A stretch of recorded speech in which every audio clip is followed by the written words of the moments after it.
and movement of the bluff, and as well as looking at some treatment and stabilization options. So we want to try and incorporate some of those things as well.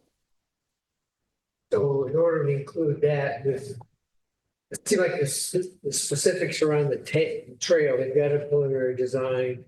It seems like most of the people who were involved or interested are on board with that. Now connect this up to monitoring of bigger parts of the bluff. I'm going to budget that kind of a. You have to come up with some kind of a work scope. Yeah, and that's sort of what, I mean, that is what we're working on. The grant amount is up to $10 million, and we want to, the OPC also funded the city's coastal resiliency plan, and so we want to try and incorporate several elements from that plan into this implementation grant. So some of that was additional monitoring, and some other, looking at stabilization and retreat. Yeah, who would be doing a work scope for that kind of investigation? It's a partnership. So I for the grant we did last summer, I worked with Giovanni and Gary to put the, and also Mike Weil, because we wanted to do some drone surveys as well, and some put in some more inclinometers and things like that. I might want to talk to you about that some other time. So the details. Sure. Who's responsible? I mean, the city is, through the city's consultants. You're the only staff person working on it, right? Yeah, and we could probably get you a copy of the grant proposal that we submitted last summer. That might be a good source of information. That would be good. Yeah, I'd like to see that. With regard to the short-term fix on the Axel Lindgren Trail, should we be expecting to see a project for us the next 2 months, I guess? It'll have to be something. I think we're going to, look at a couple of options, even if it's not opening the trail all the way to the beach, but opening part of the trail. And so and if nothing else, we'd have to extend the closure because the closure will expire. So yes, you will see something before the end of May. And I guess my follow-up is, which you sort of answered, but any further projects or closures would come to us and not straight to the city council. I'm not sure if they'd taken over jurisdiction. No, because it would be a new coastal development permit for whatever the project would be.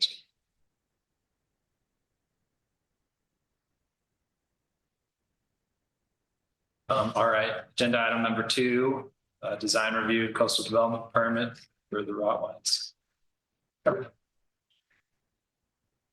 So this is a project for addition to an existing residence. The project is off West Haven Drive. It's a freeway interchange, and this is a project that's similar to a project that's been approved in the past. A little bit more modest and just involving the primary residence. The property is owned planned development, so that's a mixed use zone that allows multiple residences. It also allows a mixed commercial uses. So there is a primary residence as well as an accessory residence on the property, and a pole barn that's used for commercial crabbing business. The site slopes up towards the north. It's pretty well forested on upper portions, and the development mostly occurs on the south and closer to West Haven Drive. then there's also a septic system that serves both residences in the property. Just to note, the house was the primary residence was approved by the county. And then the city annexed the property. And so the house was actually approved to be taller than what the city's height limit is. So that'll come into play a little bit for this addition. I'll talk about it a little bit later. Basically, the applicant's proposing a 2-story, approximately 1,000 square foot addition on the existing house. House will remain 3 bedrooms. The accessory unit is 2 bedrooms. And it's changing. The project does require design review. The additions on the north side of the house are not particularly visible from the road. Oh, and then I should have mentioned also Commissioner Cole's property, small little corner of his property is within 500 feet. So for properties within 500 feet, there's a presumed financial conflict of interest. But the commissioner can let that presumption of a financial effect just recuse themselves not. So yeah, after careful consideration, I've determined that there is not a reasonably foreseeable financial effect on me or my property due to this project. While the applicant's property lies within 500 feet of property owned by me, it is greater than 500 feet from my house. There are multiple developed properties between mine and the applicant's property. I cannot see the applicant's property from my house. Property is on a different road that is not used to access my property. thank you. As I mentioned, the project site is zone plan development. All uses require a use permit in the plan development zone, but no new uses are being proposed, so no use required. It's a large piece of property, about 1 3/4 acres, so it meets the minimum size requirements. Setbacks are all clearly met on the property. The table 1 shows the square footages. The primary residence will be somewhat larger than the 2,000 square foot guideline that's found in the design review criteria. However, it does meet the floor area to lot coverage ratios that we look at. It's less than the 10%. It's also, the finding is just a guideline and larger residences can be allowed if they're sited and designed in such a way that they're not obtrusive. So that's one of the findings that you'll be making. The height is one issue that comes up. So as I mentioned, the county approved the existing residence at 30, max 30 feet in height from the front. The way the city measures heights is a little bit different, measured from the average ground elevation covered by the structure. And we have historically interpreted that to be the native ground elevation of the structure, which makes it difficult to measure on sites that have already been disturbed and developed. So I kind of just measured from the various corners, and let's see, the height of the addition is about 1.2 feet taller than the highest ridge line on the existing residence. With measuring from the 4 corners, the ground elevation on the 4 corners, the existing residence is about 27.25 feet in height, and if you measure the whole structure with the addition, it's actually a little bit less, 27 feet. So structures can be added onto if they're non-conforming. You can't increase the degree of non-conformity. So the height of the addition as measured from the average ground elevation is shorter than the existing house, but the actual ridge line is slightly higher, so it's again, it's a little bit complicated to look at, but I think it can be found to not increase the existing degree of nonconformity because the total height is decreasing, when measured from the average ground elevation. Addition. And the applicant has submitted some information stating why it's important for the height in terms of design and accessibility structure. And I think that in this area, views aren't really an issue.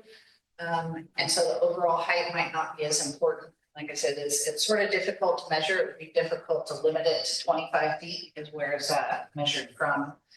If anything, if you guys are concerned about the height, I would suggest maybe limit to no more than the line. Other than that, all the zoning ordinance standards are met. Plenty of parking on the site, open space, distances between buildings, all the various requirements in the PB zone. There's no slope stability or seismic issues on this site that require further study. The septic system is sized appropriately for 2 units with a total of 5 bedrooms, and there is a reserve area already designated. Health department had no issues with the project. The design was intended to not require any tree removal, so no trees are being removed as part of the design review and view protection findings are written in a manner to approval. As usual, if you find that one or more findings can't be met, they should be reported accordingly. Staff recommendation is for approval. There is a motion that we could use at the top of page 10. And again, as usual, you could add additional conditions of approval to address concerns, delay action and continue the project to request additional information, or deny the project if you feel that one or more of the findings made. There are 8 conditions of approval, nothing in there that's out of the ordinary.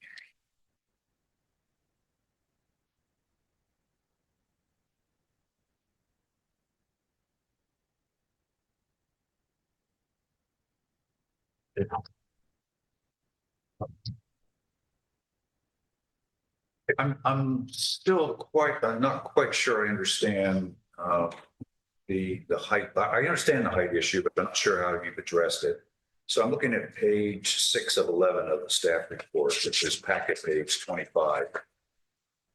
And at the top of the page, it says that there's another option. Option 2 is to require a variance for the excess height, which would require additional findings and therefore a continuance. And yet what we're saying is that even though we believe that the height is higher than the maximum allowable, we're saying that it's okay in terms of the recommendation for a motion. So yeah, I mean, I was just giving you some options there, because the house would be considered legal non-conforming because it was approved under the county standards. And so the city's non-conforming regulations allow non-conforming structures to be extended, modified, added on to, as long as the existing degree of non-conformity is not increased. And because the overall height, as measured from the average ground elevation, at least from the corners or from the 4 sides, is actually decreasing, I think you could make that fine. So that's staff's. Yeah, I just want to get clarification. And then I was a little confused on, I guess this is a statement from the construction company. It's on page 31 of the packet.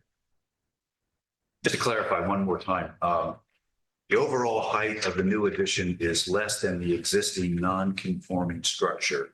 That's the second to the last sentence in the paragraph. So that's what we're saying, right? Let's see, in this email, so if you're just measuring from an elevation, the new ridge line is about 1.2 feet higher than the highest point on the existing. But because the ground slopes up and we're measuring from the ground elevation, it's actually not any higher. Just wanted to clarify that. Yes. Right. That's all.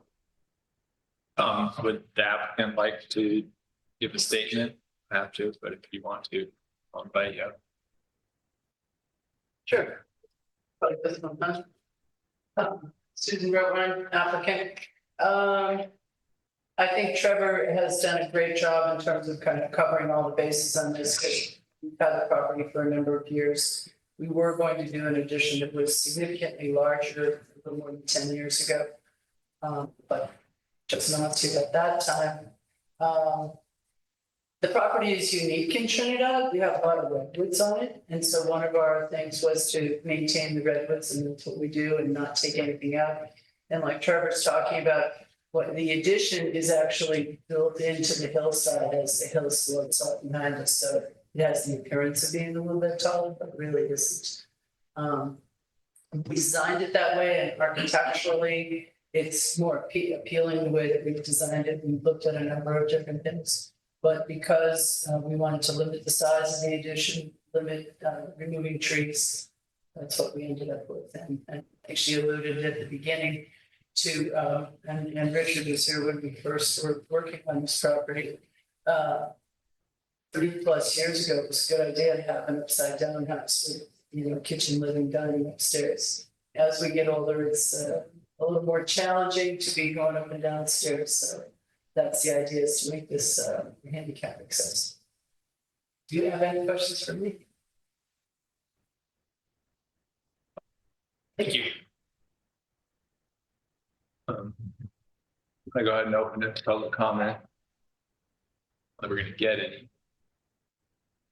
What's that? Do we have any other questions or comments from the commission? Seems like a well thought out project. Yeah, I agree. I think like you made a good use of the space. Well, I'll move based on application materials, information, findings included in the staff report, and based on public testimony. I find that the project is consistent with the Trinidad LCP and other applicable regulations, and I move to adopt the information and required design review and view protection findings in the staff report and approve the project as described in the staff report and as conditioned therein. Second that.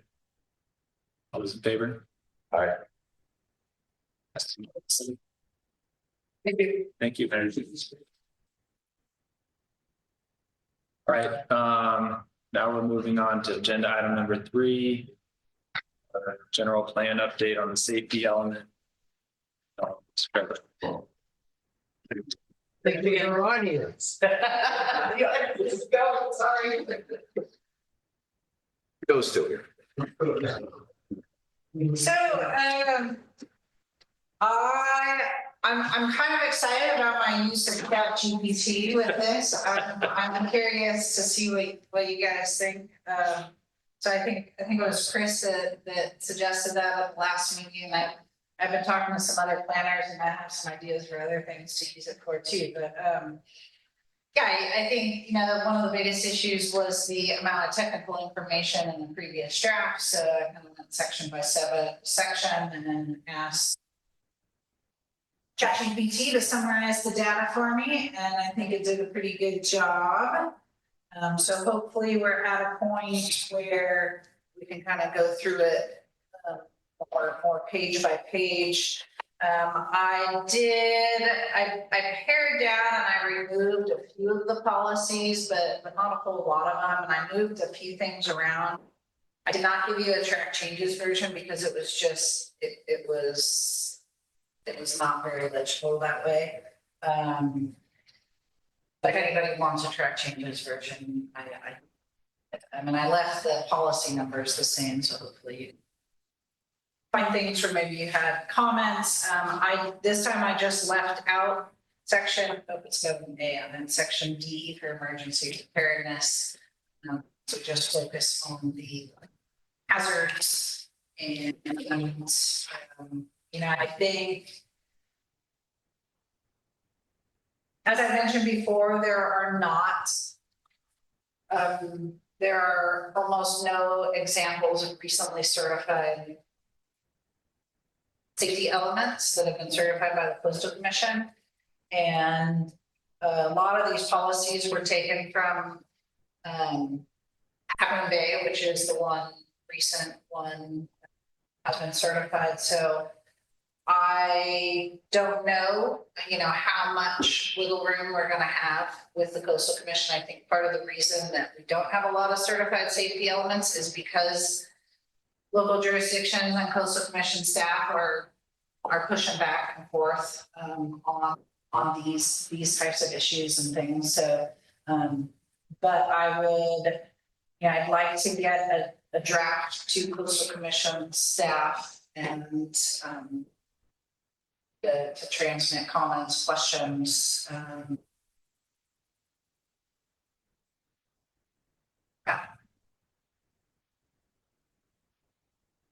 Anyone have any?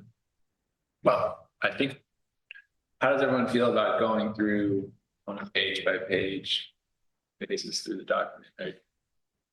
Yes, you're into that. Do you want to start with any overarching questions for Trevor, comments? I've got an overarching question. Where is the city government? What is the attitude towards just going along with whatever the commission wants versus resisting some of their policies that just seem to be over the top?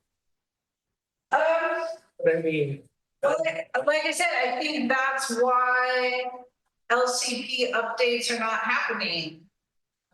Is because the Coastal Commission and local jurisdictions are not being able to find common ground and agree what's required. I think managed retreat is kind of the classic example. There's very limited options for such a thing in Trinidad, and some of these solutions they talk about trading development rights and things that, again, there's just not. We just don't. Trinidad's too small and it's already developed along the bluff. So but they don't seem to give Trinidad much of a break just because it's small. So I think the city, we could continue on with our existing LCP forever, but it's not very good. And so it would be nice to have something better. I was pushing on staff a little bit at our last meeting to think about how we can somehow break up the LCP update into more manageable pieces, because they, basically what they've told me is they won't accept anything but everything. So the entire general plan, land use plan, and all the land use ordinances. But I could see the general plan, but it seems like we could do even some elements of the general plan as long as what we're adopting doesn't conflict with what's already certified. And I think there's a lot of updates we can do to the zoning ordinance. So I asked them to please consider how we can, because it takes so long to get through all of those things that by the time we get done with the zoning ordinance update, we're gonna have to update the general plan again. And we've been kind of going in circles on that. So I'd like to get some meaningful, get some real updates. okay, so there's no philosophy of just going along versus the extreme, which would be, fighting them on a variety of different elements. I think cities have taken the whole range. Our city hasn't, We have not, but new to here, so I don't know what. I think, I think it might be, it could be worthwhile for someone to invite Mike Wilson, for example, up and maybe talk to him about, I know he's familiar with Trinidad, but maybe talk to him about some of the challenges. That might be one approach, is to actually talk to. Well, Well, he's our local rep on the coastal commission. Right, okay, yeah. I keep forgetting he's got multiple goals. Okay. And the only reason I kind of bring this up is because it seems like there's a lot of different elements in this, but with the new sea level rise hazard philosophies and the kind of things that may really affect Trinidad, these hazards seem to be, to me, one of the main issues that the city has to deal with as far as planning. I think it's one of the most difficult ones, yeah.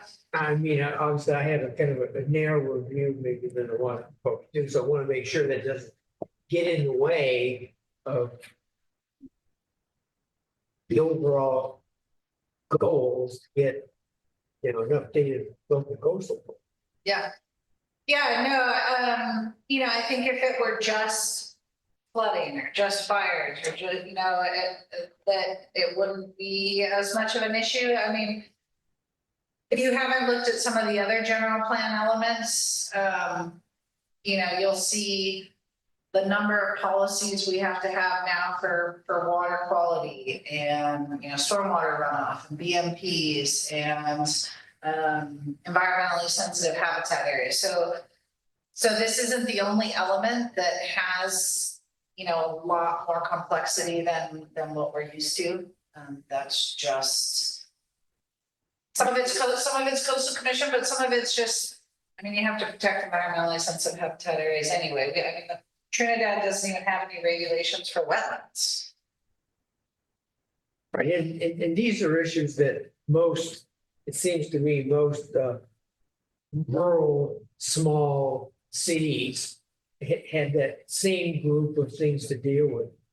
But Trinidad stands out because of the realization that we've got problems along the bluff. And most of the bluff is encroached on by development, or the few places that haven't been developed, people would like to develop. And that's why it seems like this is one of those places in seismic safety element that, you need to make sure we're looking out for Trinidad and not, I'm not so concerned about retreating, like somebody's threatening. What do? You move your house. There's some houses that could move. If they are, but. And, I think a lot of these policies, there's a number of policies for existing shoreline protection devices. We have 2 in Trinidad. Yeah, so it's these things that might come up one time in Trinidad, but we still have to have a policy to cover. But some of the, so we'll get into it, but some of the things have to do with, making statements on people's deeds, things like that, that I wonder if they're illegal to require some of these things that they're. But the point is, if you just took everything that they said in here and applied it directly, a person is trying to sell a piece of real estate that's near the bluff. Wouldn't hurt. I think that's true, not just in Trinidad. And I think the deed restriction, Trinidad has used that for a long time for septic, where we, as a condition of approval, where we say, and it was in the Routwine staff report, where they have to put a deed restriction limiting the number of bedrooms and units. And really what that is intended to be is a disclosure tool, so that a buyer can't say they didn't know. Well, they should have. 90% of the time, any deficiency in the septic system can be designed about. So Sure. it's not a big, red flag for somebody that's looking at buying something. It's like, oh, well, there's some additional expense maybe. Well, we do have a lot of, people who, when they're building a house or adding on, they say it's a 2-bedroom house and 1 unit, and then when they sell it, it's all of a sudden 3 bedrooms and 2 units. We get a lot of that. Well, real estate people are who they are. Okay, thank you. I think I understand a little bit. I can't remember how many pages the previous draft of this was, but it seems like this is quite a bit pared down. I think it's at least 10 or 12 pages less, yeah. Great. I mean, not that you have a lot of evidence to go off of, but do you think this would be even begin to be palatable for the Coastal Commission? What this current draft, you think? Yeah, I think that, they do look at the text, but I don't think for them the text is important as the policies. And the policies, I haven't done a whole lot of modification from Half Moon Bay, so I would assume that they are mostly acceptable.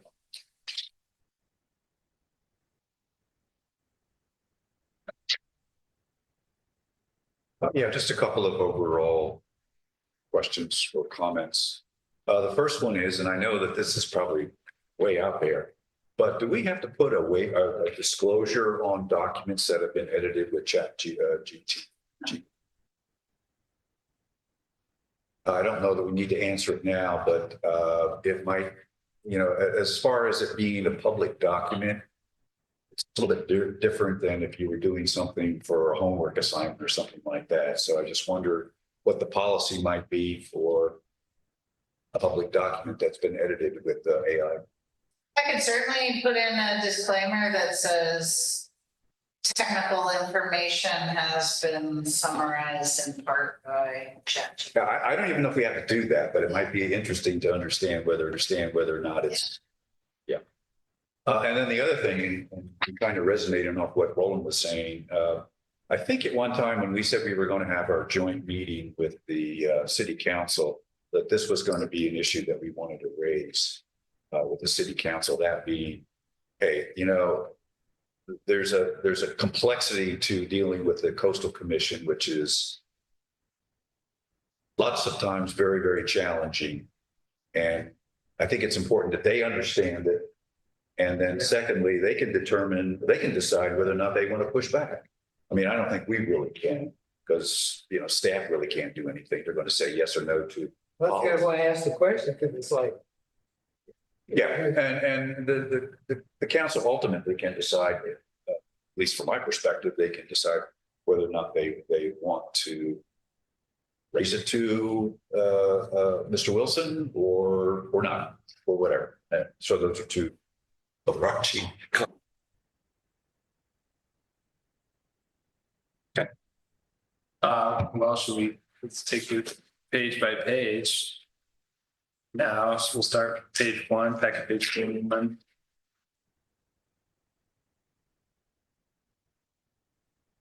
All right, we'll go to page 2. Oh, you've already started. Yeah. Let's start.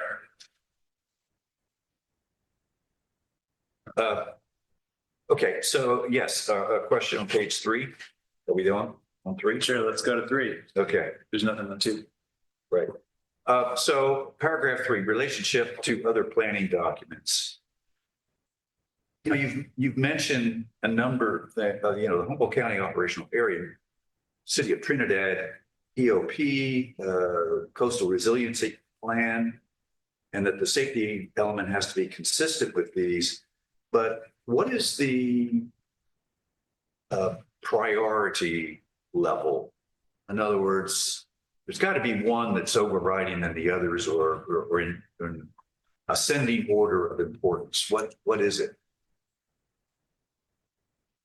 That's a good question. I think Probably the emergency operations plan is the most fluid. Well, I mean, probably the general plan. I mean, because that is kind of a legislative type of document. It sets forth, rules and policies and regulations that have to be followed, especially for the coastal portions. It specifies how CDPs are issued and the LCP is amended. So I would say that's more on a regulatory level where the hazard mitigation plan, there's a lot of specifics that are dictated by FEMA and their requirements. And it's, a lot of that is the city has to have that in order to be eligible for certain funding and things like that. So yeah, I would say the general plan would overarching one, and the other documents should be consistent with that. Okay, so then, I understand what you're saying, safety element overrides all these other documents. Okay.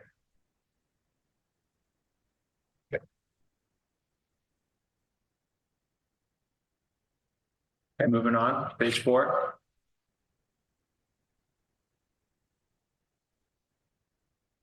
Question on, I didn't say. Yeah, no, I'm saving mine for a Okay, all while. right, fair enough. So the City of Trinidad Emergency Operations Plan, what's the status of that? I have nothing to report. And my question is then, who is accountable for doing that document? I don't know, but I wish it would be updated so I could copy it. I do too. Into this.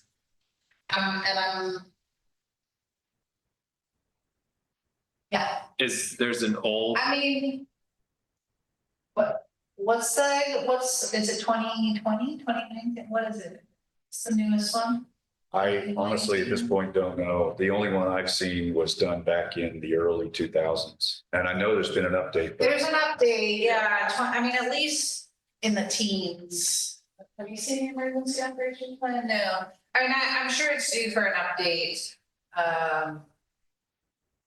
And again, some of that information I guess it could be someone writes it for the general plan and then we copy it into the EOP, or someone writes it for the EOP and I copy it into the general plan. Give a rough idea when that update happened. I want to say 2017, 2019. So it was Is it online? maybe it was 2014. I can't remember. So my question is that here again, we have a document that we don't know anything about. And we're referencing it, and a lot of the interaction between the EOP and the safety element, in my mind, is very, very important, and yet we don't have a document. I mean, we have a document, but it clearly needs updating because it references things like chain of command. The original document was based on a fire department, volunteer fire department, as I recall, which had less than 4 or 5 people. So it's difficult for me to get real enthused about the safety element when a very important document is not available to us for integration and reference. Because I just don't know where we're at. Okay, I will track that down and see what I can come up with, and that might be something to mention to the city council. I did send out an email about trying to schedule that for the April meeting, for a joint meeting. I think that the EOP would play into the emergency preparedness section that we're not dealing with tonight. Because those are city issues and not coastal resource issues for the most part. I realize what I said was an editorial comment, but would be nice to have it.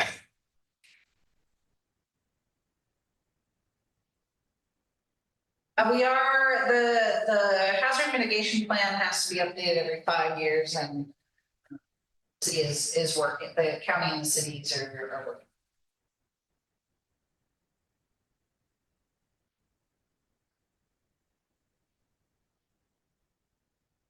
That's on page 4. Or we go to page 5. Hazard avoidance for new critical facilities. We talk about this a lot of places. And I think it might be useful to define what we believe those to be. Critical facilities. Yes. Yeah, I need to, I mean, we have a glossary. We've talked a little bit about whether we should have a glossary in each element. I think particularly the safety element that might be useful. We've gone back and forth, I think, on that a little bit, but I do need to look at the glossary and the safety element. And I mean, do you want to see the whole glossary or just safety element at this point? Well, it might be useful to see the whole thing so that we haven't seen it for a while. I mean, we No, kind of. you haven't seen it in a while. And there's probably 20 different acronyms. Just- And I do need to add a list of acronyms. I think we've been doing that at the end of the documents. Yeah.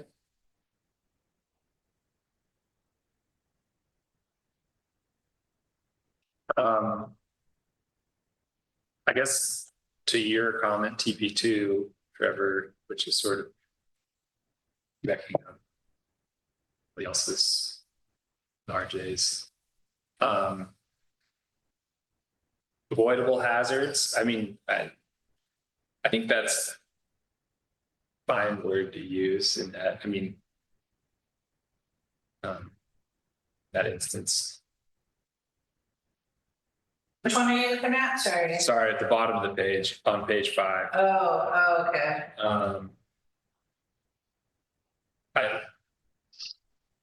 Mhm.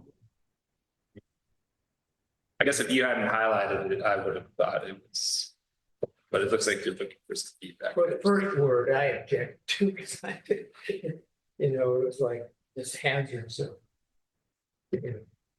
Kidding. Yeah, it was Anybody who has it, well, I'm sorry, everywhere is knock kind at the door. of subject to an earthquake, so everywhere is subject to hazards, yeah. So I just wasn't sure what is the word for that. Unreasonable. I think it's close enough, honestly. Well, I think some hazards, I guess the intent there is some hazards are more inherently avoidable or like, Floodplain. yeah. Yeah. Versus others are more wide ranging. So we're not going to try and mitigate for these hazards. So we think avoidable is okay. I think it's.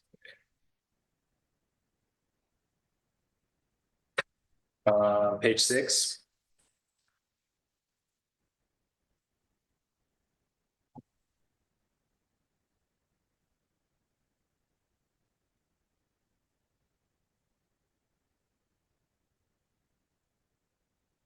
Kind of just a format thing, but at the bottom of page 6, we talk about 3 issues: ground shaking, tsunamis, and landslides. Then on the very next page, we talk about 5 issues. So it wasn't clear to me. I mean, it just should be consistent, I guess.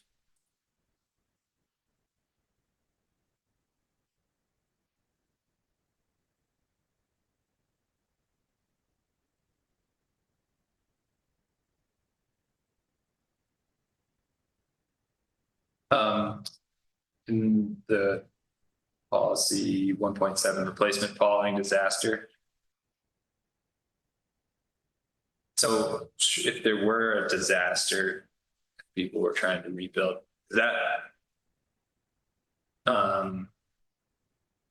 it saying basically like we wouldn't any currently, we'll say like the Rotwines, right? Who their house is too tall, right? If their house burned down in wildfire, we wouldn't allow them to build it as tall as it currently is. Is that? I guess what I'm really asking is like how many current structures in town wouldn't be allowed to be rebuilt to like their current state if there were some. Well, that's a good question. I need to. I mean, because what if a house on the bluff and it wouldn't meet Right. the bluff Yeah, setback? exactly. And because I think the intent is that you would allow it to be rebuilt, even if it's non-conforming, so that means it's not gonna meet all current LCP standards. Right. So, yeah, I need to take a closer look at that. When a place burns down, a lot of times they sort of restart. In my experience over time, having dealt with a few clients that had their house destroyed. A lot of new requirements come in, and the grandfathering kind of, a lot of that goes away. It does, and So that's, I mean, I guess, so if you think about our existing non-conforming regulations, so a structure that doesn't meet the bluff setback currently is non-conforming, but without a study, I don't know how we'd know that. And you can alter and replace so if a structure is destroyed more than 50%, then it becomes subject to current standards. I think that's what our current, at least some, that's probably a legal question.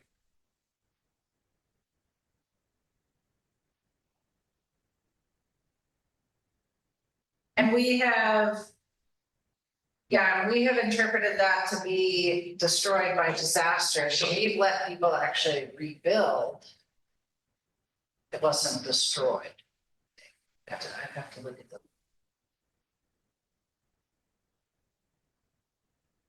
You mean like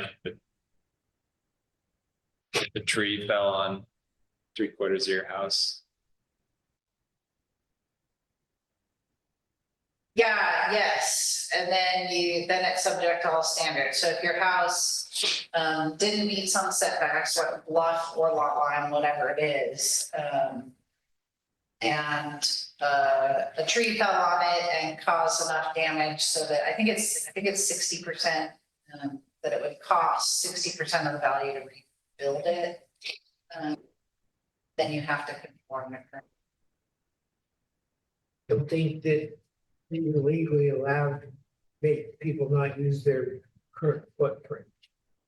If the footprint is, I don't know, sacrosanct, but basic, they might limit, design standards, building code standards, maybe even height standards, but I don't think you can make them abandon the site unless you condemn the whole thing. Yeah, that would be good to understand the legal precedent of that better. There were at least a half a dozen different places that were rebuilt in areas that are clearly under serious hazard. They were able to maintain their footprint. But I think that I bet the coastal commission would require at least that it not extend the life of the structure. So, if the structure is 50 years old already, you don't get to extend it 100 years. You only get that, what the life would have been from when it was constructed, probably. But yeah, I'll have to, I will look into that. That can get tricky. Yeah, you're right.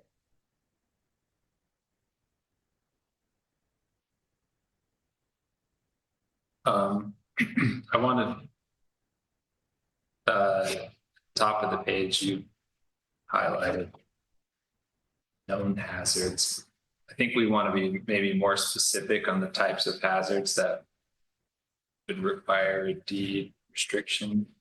Like based on what we were talking about before, there's everyone's subject to some amount of known hazard. So if that's just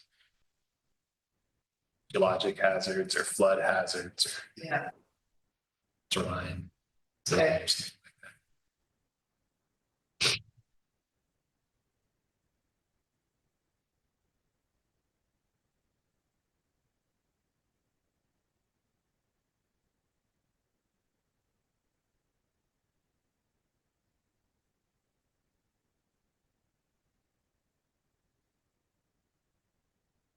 Then let's see, the other questions.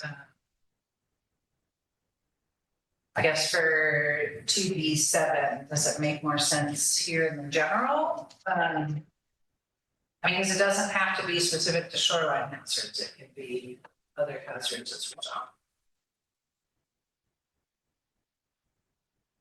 Wait, where are you? The next one down, PS 2B7, assumption of risk.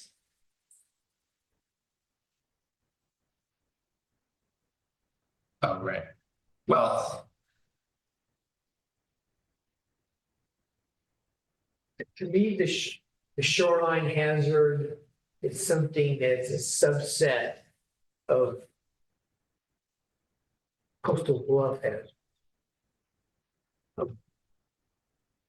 That's where I'm reading it here, but sometimes I think it gets confusing because, you know, our coastal bluffs pretty much go right down to the beach. I think, what I think. Shoreline is that narrow zone. And I think later on it talks about wave heights and things like that. I'm assuming that worst possible high wave is probably where the shoreline is. I think coast shoreline does include bluffs. I could change that to coastal. I think my question was more, should it apply to other hazards, flood, fire, those sorts of things? I don't think so. Otherwise, everyone's getting, or Okay. maybe not everyone, but a lot. Well, you're talking about assumption of risk, right? Yes. Yeah, and the deed restriction. Well, okay, but it's not just shoreline, it's also potential earthquake faults. And those, Oh, if you're in the fault zone. yeah, and I know that there are properties in Trinidad that have had to do the, yeah, and so they're not necessarily near the shoreline, I guess is what I'm saying. So, you know, what I think what would be good is, so my next question, hazardous area should just be defined, and I think maybe that would be important as we define hazardous areas as in the Alcoa Priolo hazard zone, in the flood hazard zone, in the bluff setback zone, so it's a specific list of hazardous areas, and then we use that term, and it would kind of cover, you know, what we said, known hazards, it would cover that as well. And so if we define and list what those hazards are. So remember now, you're talking about something, flood zone has got defined boundaries. That's right. Alquist Priolo has got defined boundaries. You can That's right. literally say that starts right here. On Yes, this line, you're in the zone, and here you're out of the zone. And that has not happened on the bluffs. You're all the way. we're going to though. So I think, I forgot to mention in my report figures, and I've been working with our GIS person on figures this week. And it's unfortunate I don't have them, but I think that would be helpful. So I think we're gonna end up, you know, with like a stability, like a landslide hazards map. And we're going to end up with a bluff setback. That's sort of a bluff hazards area. You know, you're talking about bluff hazard setbacks. Those are not usually a line, they're a group of lines. They usually are not, depending on who the author is. Usually on a bluff, it's like, this zone is high, very high hazard. This zone is high hazard, this zone is medium, this zone is low. So I guess what it's, Specific, that's what you end up with conventional. I think what it would be is, yeah, like, in our ADU ordinance, I settled with coastal commission staff on 125 feet. So anything within 125 feet of a bluff edge, you have to do a site-specific study. So that's what we would call the bluff hazard zone, is anything within a certain distance. We're not giving it a hazard rating. But it's where you. It's unreasonable to have somebody within 125 feet of a defined bluff edge and say they have to put a deed restriction on their property to develop or repair or to sell it. And you know, I think if you put that in front of somebody, you're asking for a lawsuit. It happens all the time. Well, But And, it would only be, go ahead. and it would only be associated with a development permit. So we're not just gonna tell everybody within 120 feet of a bluff, all of a sudden you have to put a deed restriction. It would only be when they come and apply for a discretionary permit that we say, okay, you can have this permit, but you have to put this on your deed. And they can choose to appeal that, they could choose to object to it. it would seem like you need to do a little more work before you come up with these numbers like 125 feet. And so I think, and we could, but the amount of work.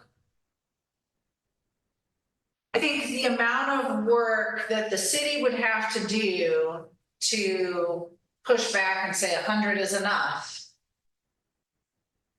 is probably more than we want to get into. I think it'd be easier. So I did this back and forth with the coastal commission.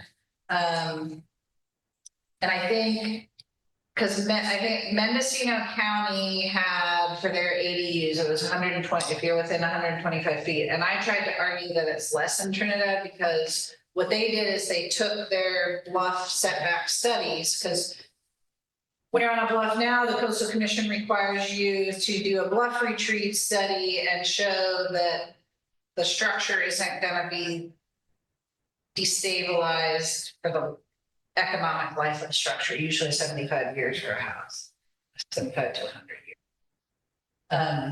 Remember the old area of demonstration? It had to do with an angle and everything, but is the coastal commission abandoned that? Or they coming up with these set numbers? I mean, you didn't make up 125 feet, right? I did not. Again, it came from Mendocino, and then I suggested that 100 was enough for Trinidad, and they said no, or I think they said, oh, we talked to our geologist, so that there's a state coastal commission geologist. Now, it might be worth, I didn't actually talk to them, it might be worth having an actual geologist. Okay, so the numbers came from the coastal commission seeming to be okay with that number. Okay. Yeah, and what I'm thinking is that we could do a smaller setback on the west bluff, because we know that's more stable, and the larger setback on. You don't want to get into a discussion of that just that is a, So anyway, that would be how I would define hazard areas, though, is these specific areas that are mapped. I think if you're gonna do it, you do it for the whole thing, because I would argue with folks about whether that western bluff is more stable than these others. I mean, I've got 60 years of observing those bluffs, and hardly anybody around does. And just looking at old photos and things like that doesn't tell you a lot about what's going on there. But all kinds of ground is moved on that west side. Okay.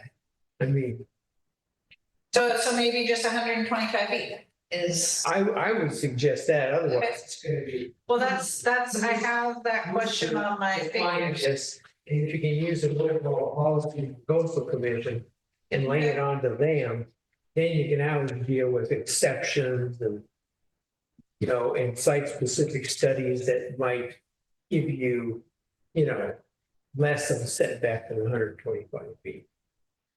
Yeah, and that's the thing, it's just within that zone, you have to do a site specifics.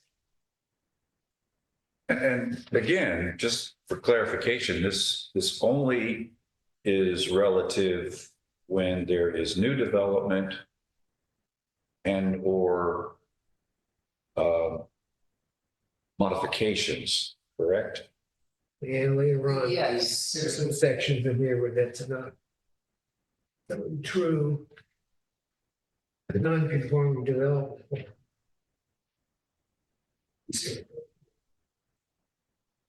But For the most part, it applies when you apply for permit.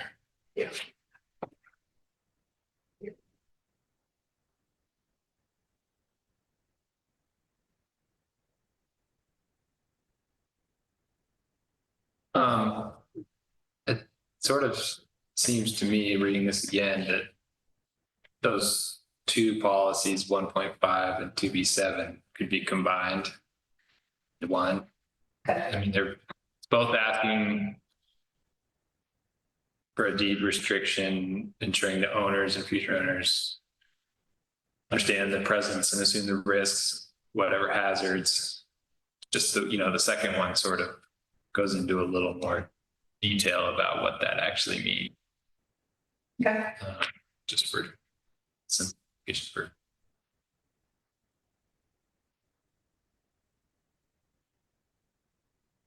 I mean, otherwise, what would you have to? No, I You have to think get two deed restrictions, I guess, right? yeah, no, I think you're right, and this is one I moved out of a later section, Gotcha. the section.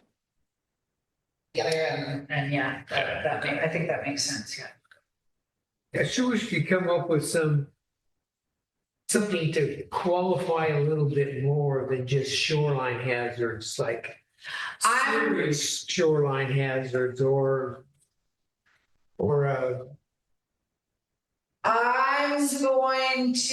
I'm gonna define hazardous areas as those areas that are mapped as potential hazard areas. And then I'm just gonna use the term hazardous areas. That's simple. Or significant, substantial. These words we usually play around with when we're talking about hazards.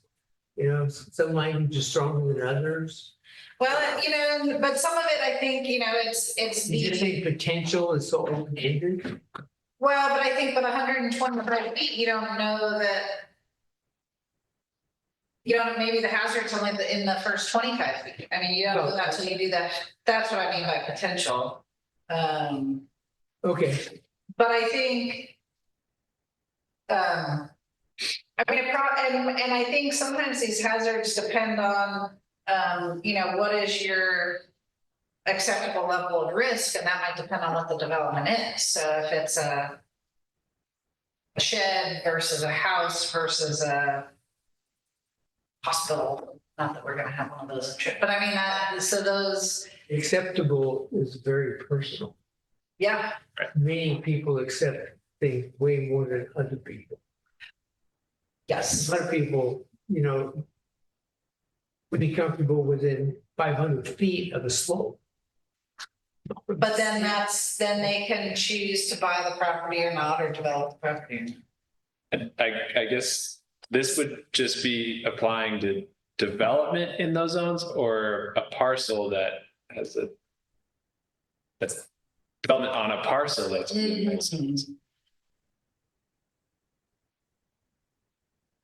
Well, if somebody's breaking out a new parcel, you want them to meet the criteria. Well, I mean, so I think like for Bluff Retreat, for example, I think that if you're within that 100, that's setback where a special study is required, and the study says, okay, 50 feet is safe. I think the code, I think we did this with Hasselquist, where, the study found that the house's location was safe over 75 years. But we don't know, I mean, we don't know that for sure, so he still had to I don't think we required a deed restriction, but he was supposed to disclose that to future owners and the assumption of risks and responsibility. So should something happen and the house fall onto the beach, he's responsible for cleaning that. So we made an agreement to notify somebody in the future without attaching it to the. I'd have to look at the wording because we didn't have the regulations for that, so we might have just done it as a condition. Can't remember. We did some deed restrictions on that. That's the only way you can enforce it. Require that. Yeah, I might have been a deed restriction. I forget exactly what the mechanism. So people forget to reports get lost. The deed is per. But if the house or that was to be built was outside of the 125 feet, but part of the parcel was within the 125 feet. Then I think it should be okay. I think it should be okay. Yeah. That permit is for building a structure. Yes, but it's outside that 125 feet where you even need the special study, so you don't even need the So if special. somebody is trying to split a parcel, Split a parcel, if you split a parcel, that's development, and then you have to do the study. yeah, and therefore, if they split a parcel for future development, then the whole parcel needs to be covered. Otherwise, Or they do the study that says, this is the buildable area, this is the safe buildable area. okay, so if that's the condition of Yeah. approving a parcel, Yes, then it has to have a buildable area defined. yes. The city's ordinances and all that are consistent with that. Not current, no, I mean, probably to some degree. I mean, that's pretty standard. Yeah, it's standard in the county. Yeah, and like we did, when we did the subdivision in the Outpost Criollo zone, they had to do the fault study to show that there was a buildable area outside the fault for both parcels. Yeah, of course, that, like I say, been defined by the state a long time ago, so Yeah. you don't get tied up in local consultants arguing about who's got the right one.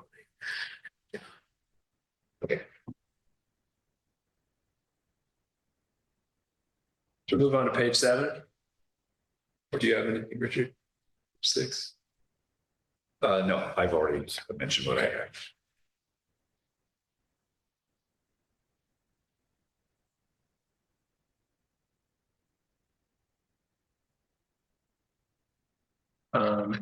Moving on to page 8.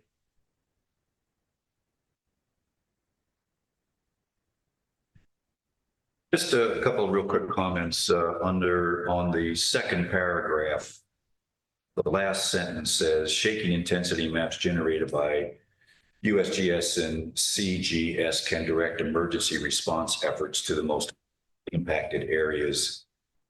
I don't know how you do that. If there is a intense shaking, I don't know how the maps are going to help us say where we need to go for emergency response. Does that make any sense?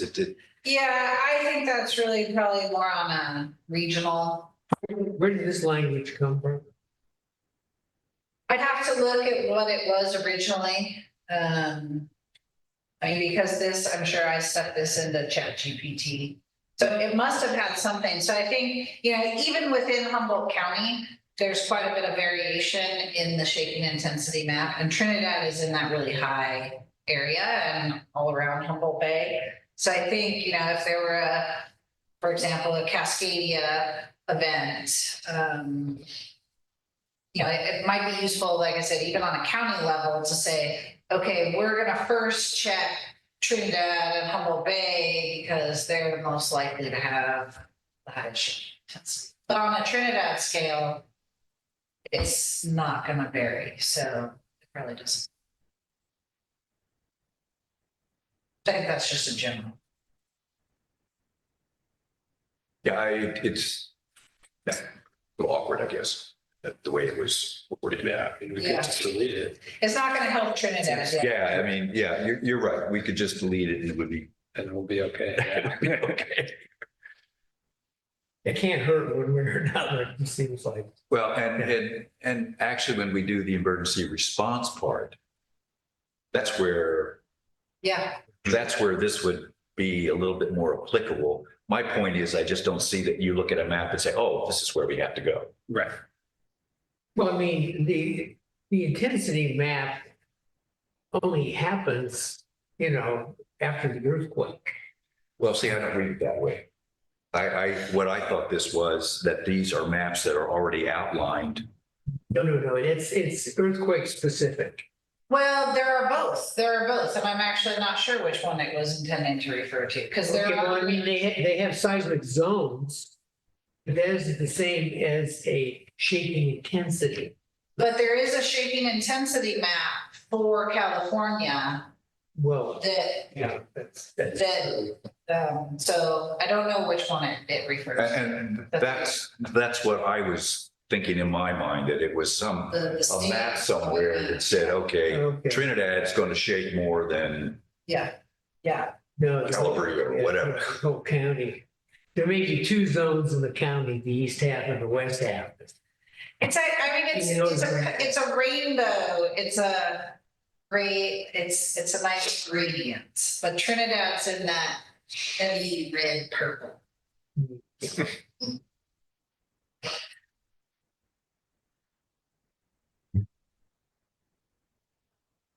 Anything else on page 8? Moving to page 9. Right at the top of the page, the phrase mean lower low water. I think I've heard that one before. And there's a mean higher high water too, and it's. Yeah, I just, It's.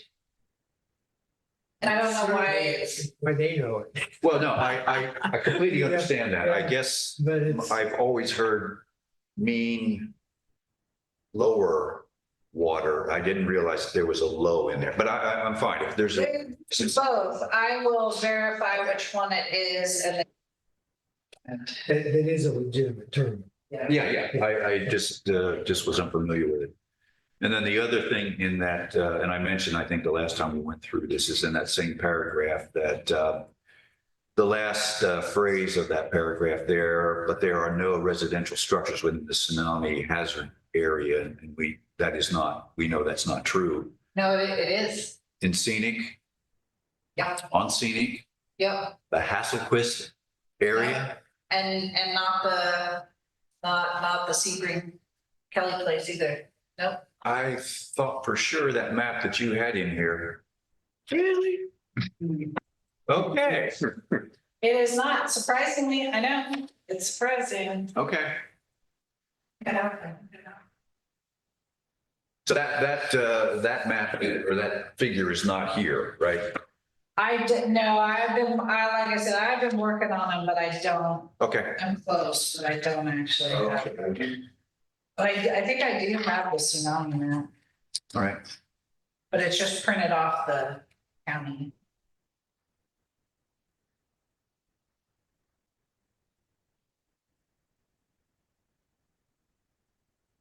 And I think it's based on an elevation from the LiDAR. Data. Well, this is hard to read, but it's the yellow, right? Yes, the yellow, yeah. What's there along that edge? This is, the Sebring place is up here, it's in the green, and so is, I guess Hasselquist is. But this is like the beach, this is just the beach. If, I'll put it on an aerial photo and you can actually see. That's, intuitively just doesn't. I know, Right. There's one that Manor used to own. That used to be the principal place. I'm going back a long way here. With the down at the Parker Creek Trail, that one? Yeah, at the very end. So, yeah, it used to be And I was thinking of it as the Sebring place, but, I don't know the current owner. the Mayor Kelly and her husband might. I see, Sebring. yeah. Okay. That's up a ways, but yeah, okay. Well, that's why I mentioned it when I did. I thought there were. Okay. All right. Okay. Anything else on page 10? Again, just if we're putting together a glossary on PS 2.2 geological reports, they mention subsidence. Right? Okay. Say that right? Subsidence. Might be useful to have that defined. At least I had to look it up. That is why the sea level rise in Humboldt Bay is so much higher than anywhere else, because the land is, It should say tectonics, like that. as opposed to like water table or something. Well, yeah, Yeah, have ground settlements that, yeah.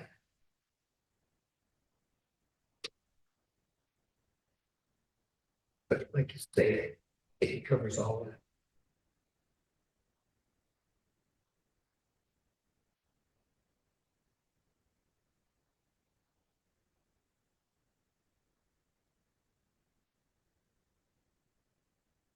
Okay, move on to page 10.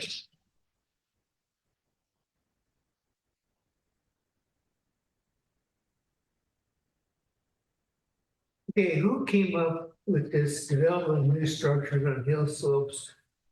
3% or greater shall be prohibited. I think that's fairly standard. With not just prohibited without appropriate engineering design. Things are many places that are built on slopes that are steeper than 30%. You're not in Trinidad. I'll look at some other jurisdictions. I know I've seen that before. I think it's not uncommon. We have that disclaimer on your. I mean, I could add unless, and I think this was suggested by Roland, is some language like that. You want me to add, is there consensus I should add a disclaimer? I thought it was, I've made a note that I thought it was a good idea to add, yeah.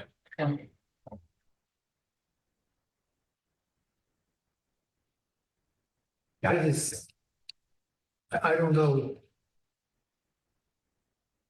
If this is basically most of the language that come out of some existing document, it surprised me, that would be whereas a qualified professional will deal with 15% or greater,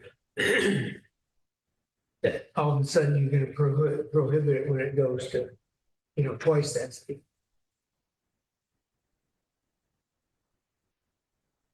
Since this is going to be a policy, right? I do have, if you're interested, facility map.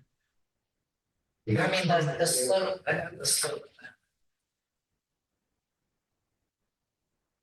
Yeah, I think the fact that you've made a comment, TP 14, I think makes sense to add that. So, yeah.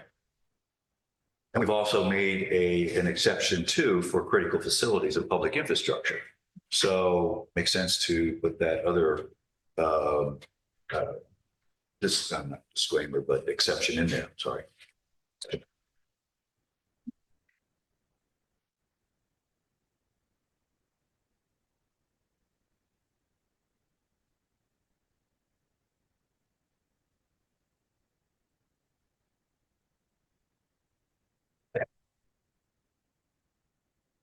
There's another comment on PS-2.4. The last sentence of that paragraph says maximum feasible mitigation shall be incorporated. I hate to say it, but Right here too. it sounds a little vague to me, and I know that that's going to raise a lot of issues, but maybe we can come up with an Yes. idea of what that means. Yeah, you just can't say maximum.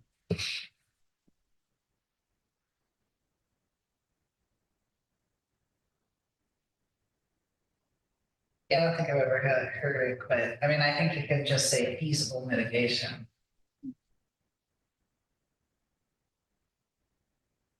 Well, that maybe not be strong enough. It's feasible, and all kinds of mitigation measures that are feasible, they're ineffective. Well, it could be Maybe feasible effective. mitigation shall be incorporated into the project in order to minimize adverse impacts to resources to the extent practical. The effective mitigation. Effective? Yeah, good work. I like effective. It's judgmental, and of course, that's the whole idea, right?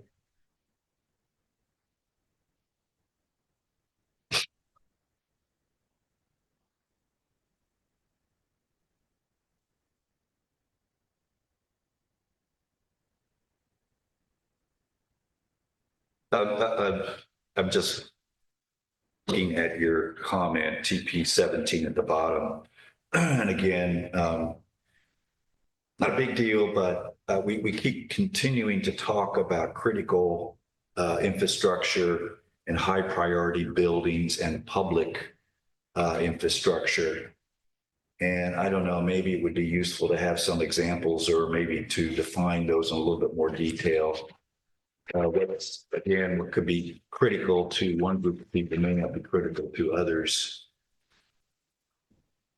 Thinking that. Yeah, and that's from our old draft of the safety element, and I'm not exact, I mean, I understand what critical facilities are for the most part conceptually, which would be water, hospitals, those things. Doesn't the state of California pretty well define what the critical facilities are? There's a statewide There's definition. all kinds of public facilities that are critical. Yeah, so. I could, but high priority buildings, I don't know, is that like the unreinforced masonry construction that's so susceptible to earthquakes? I don't know. What I don't know, priority buildings. high priority is, the one city hall building. or Well, something. yeah, exactly. This to me would be a high priority building. The firehouse, for example, Well, the too. firehouse is definitely, fire stations are always critical. Hospitals, schools. Well, and so remember, other initiatives are,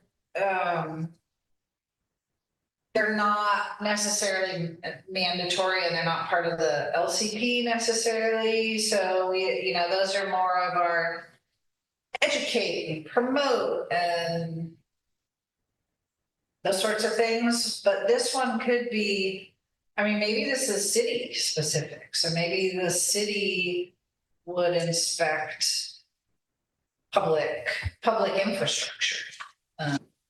Buildings.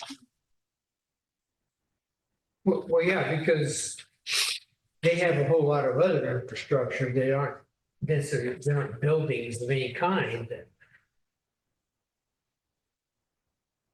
you need to ensure their structural compliance.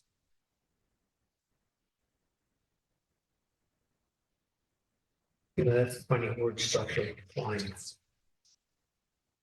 Structural integrity should be the word. I'd say structural integrity and compliance with seismic.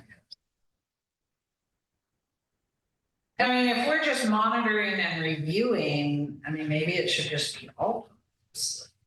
I'm sorry, you said what? If it, it's really just monitoring and reviewing, maybe it should be all public facilities. I mean, I guess the city doesn't have to monitor the tennis courts, but if a crack started in the tennis courts, it would be important for the city to address that. Under all the signs. See.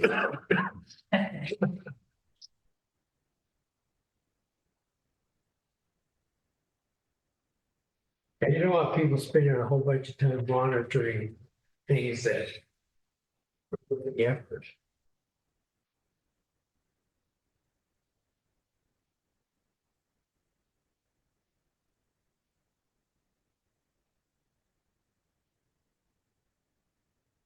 Um.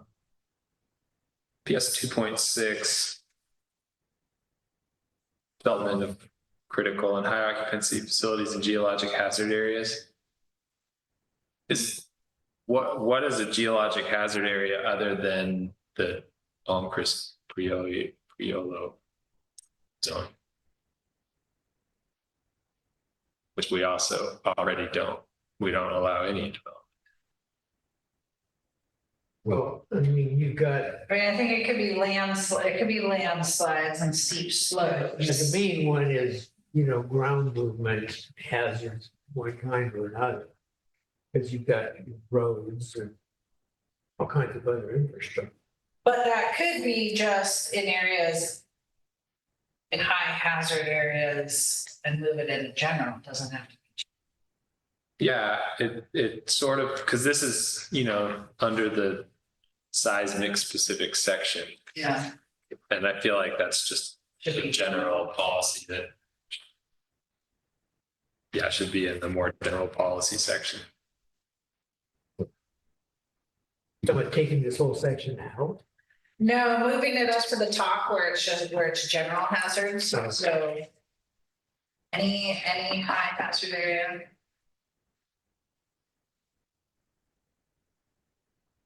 Well, just for the record, PS, the 2.6, and that just happens to be referring to the table of contents in this one document, right? I mean, there's not some general document out there that uses these same policy statements, is there? No, and so the numbering is a little confusing because this is the numbering from the documents that I copied it from, so probably I think of the PS ones for Half Moon Bay probably. Okay. And so eventually, we're gonna put them in the city's numbering system and make them consistent, so it's just gonna go 3, 4, 5, 6. Okay, so taking this out and putting a different number on it's no big deal. Putting them out of order. Yeah, I just leave it, I'm just leaving the numbers now because Okay. you might have made a comment on this policy before and I might have moved it. And so you want to find it again and if Yeah. I change the number, you want to find it again. Okay, then. Back in my mind someplace, if there was a standardized 2.6 is new critical high occupancy public facilities. All of the state, the coastal zone, okay, not so, okay, thank you.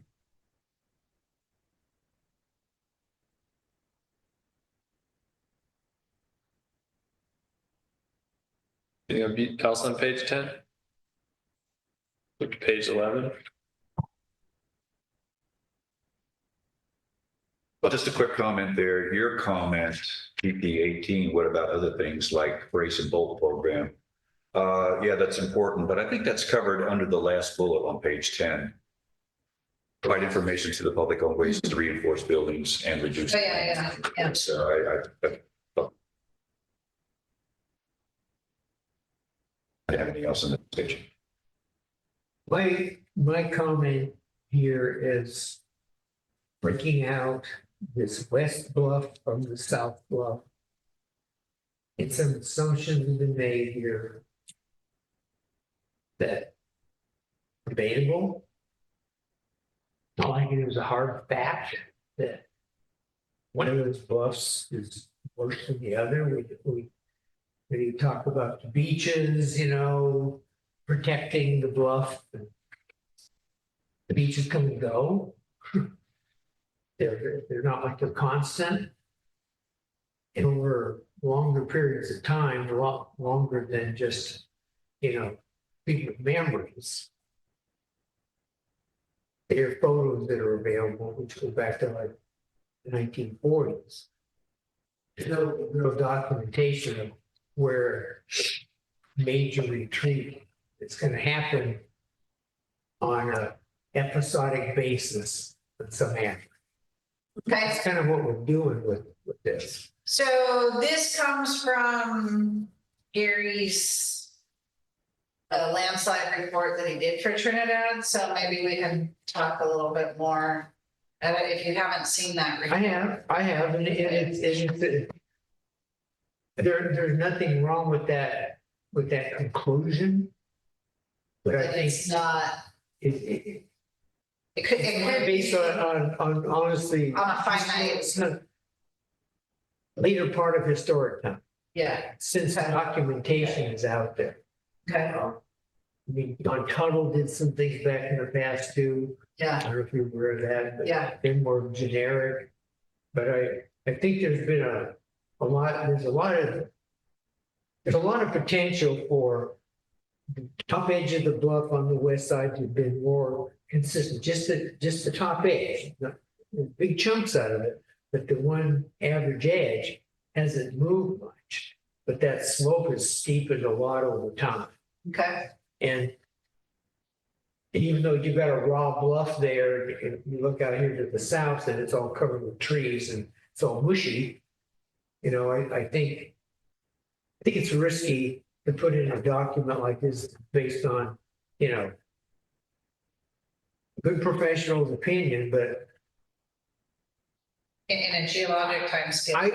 I would probably look this, I hate to say it, but maybe even look to like the Coastal Commission geologist and see if it's consistent. Take a small area like this and have one bluff that's almost immediately adjacent to the other and look at them differently. And I know the environment's different. At the same time, the underlying material is all the same. The subsurface geology over here is the same as over there, and the only real difference is exposure to the western, you know, Pacific, and here's the bay. You know, everything in between there is isolated, you know, chunks of this and that. But I think that area that doesn't have solid bedrock under should Yeah, necessarily be broken out differently. Rock blocks under there. There is some data. It was USGS, but they have been measuring beaches, and there has actually some of the beaches not far north of Trinidad are growing. But that's just the last decade or two, which is really flipping. So it seems to me there's two things that make sense, maybe. One is, I like your idea maybe of getting some input from the Coastal Commission in terms of how they will. And the other thing is, we have information here. One could argue, one expert versus another. Yeah. But why don't we just quote from whatever report this came from? And then it's clear that that's a singular That's a good idea. position, and then people go from there. But we could quote from the report and or also include a disclaimer that says doesn't mean the risk on that bluff is less than anywhere else or something like that. Yeah, my concern is that if this language ends up affecting the policy, just like earlier, The 125 feet yeah. versus 100 or 75 in another area. And then that fails, so maybe the city's liable because it didn't give that one as much. I don't know if you're liable. I mean, you got, professional statements and which are full of full of language that's general. nice way of putting it. Well, I've had professional experience in writing, I know. disclaimer statements.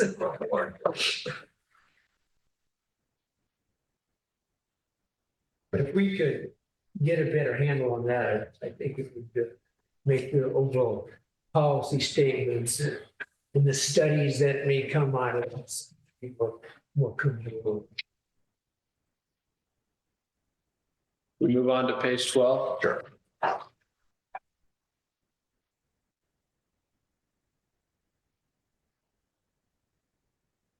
So again, I'll make my usual statement of picking on a lot, and that is on the second to last paragraph, which is under figure 54. The last sentence says, in order to better understand these changes and the magnitude of their contributions, it is recommended that stormwater, groundwater, and bluff faces be monitored. That's a huge task. And I don't see, again, it goes back to the whole idea of programs versus policy and taking on another task, which pretty big in my mind, sounds like. And I don't think we do that anymore. And you make it 10 times bigger by putting in monitoring ground. I mean, it's one thing to do some monitoring of stormwater, you know. Measuring stormwater is probably not a bad idea. In the bluff faces, I mean, it can be done, you know, photo processes and stuff. But trying to connect the groundwater changes, which you're talking about here, because we have no basin. We do. We have a rough basin. We have. I know the big expensive monitor wells, I'm aware of it. Okay, You know, but then trying to tie that then to water coming out at the bottom of the bluff, because there is no quantification of that. No, but this isn't a policy. No, but you're recommending, like he said, putting in this effort to do monitoring. Although it didn't actually even make him into one of the policies. I mean, I still think it would be good to say, to the extent feasible or to the extent practical, the city should monitor these things. It's more information is never a bad thing. Well, I mean, this is all kicked loose by the climate change issue, right? I mean, we're talking about climate change and everybody's speculating on what that's going to be. Which is why it'd be good to monitor it and have some data. I think it would be too, but I don't think monitoring groundwater in an area like this where we don't use the groundwater and all you're doing to monitor the groundwater is trying to, you know, having it be a causative agent for bluff failure. But you could look at whether the levels start to change or the direction starts to change. Okay, so now you know that 30 feet under you, the water is now 32 feet deep, as it used to be, 35 feet deep. I mean, now what? Well, It doesn't hurt to have more data. so you suggested where feasible, right? Yeah. Well, okay, I mean, And it would be beneficial to monitor if feasible. All right.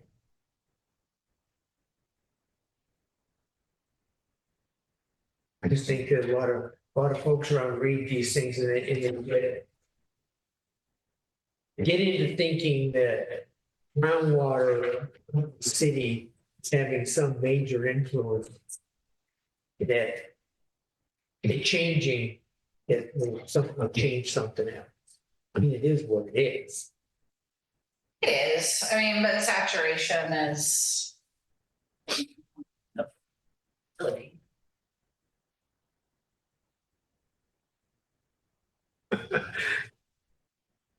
You know, the saturation changes seasonally.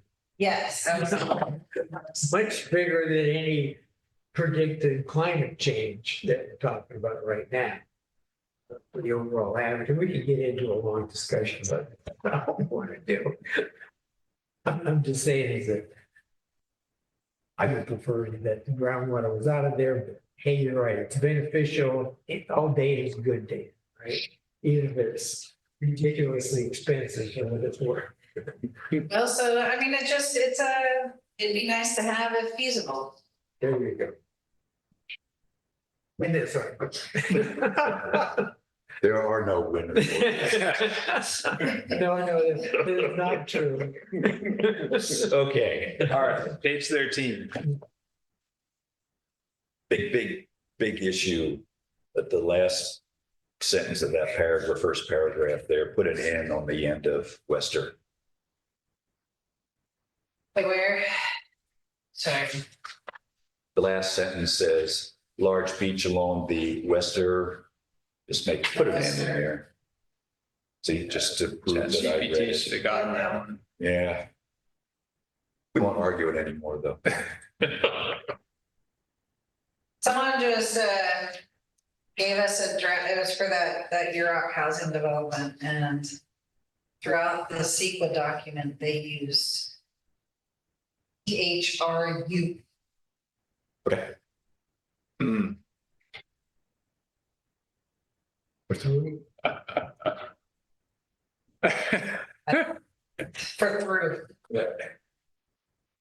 Apparently they were writing. Okay. They were doing it on their phone. Right.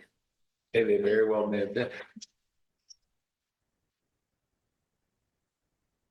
I guess on your question there, Trevor, to move that paragraph to the climate change section seemed like a good idea to me.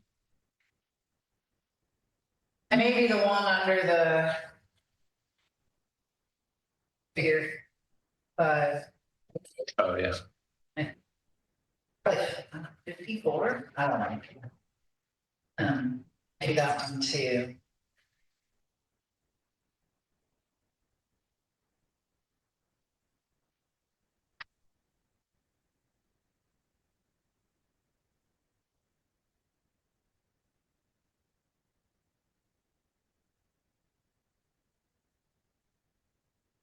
You know, I think in the two sentences above that thing we're talking about, I know we're backing up a little bit here, but here we go again with this. Whoever wrote this is with all these numbers, you know, about the flood elevations of this beach and that beach and all that. And I know there's a source of this data. But again, when they bring up the presence of a large beach along the western shore axis buffer against incoming waves, and we're talking about the future and thinking that there's some reason to think that beach is always going to stay more of the beach. Well, that is, so that's a FEMA. Yeah. Determined those elevations, and so that's based on modeling. And that does not account for climate change or sea level rise. So that's just the current 1%, flood elevation. And they throw those numbers out to the nearest end of a foot. I realize. Yeah. You know, astronomically stupid to think anything they do could be that accurate. It's like the calculator runs the numbers way past the decimal points and just write them down. Right? Well, and those types of models are apparently why Trinidad Head is in a very high fire hazard zone when there's no other city on the coast until you get down to Stinson Beach that has any very high fire. Hey, well, the other island did burn up 10 years ago. I was wondering if that might Like that could be that might be part of why, because they put that fire in there, and so it had a recent fire, and so they're like similar conditions Oh, could burn. I was wondering That if could be that true. It could be true. It could be Yeah. true. Yeah, that was my thought too, is that might be why. Get some idiots that sets a fire on a rock that's almost, Yeah. you know. Because the model's supposed to emphasize ember transmission. I don't know, Some idiot that started a campfire. which I don't know, embers flying on the Trinidad Head. Apparently, it's a really high risk. I looked at it somewhat from a different standpoint, is that when you look at the whole city, that is the one area which would be the hardest to fight a fire. No, it's risk of a fire starting and burning. Really? Yeah. Okay. I don't know how you get water up there. We have to come from the sky. Anyway, okay. Anyway, That's a scary thought. Hmm. we move on to 14. Yep. 15.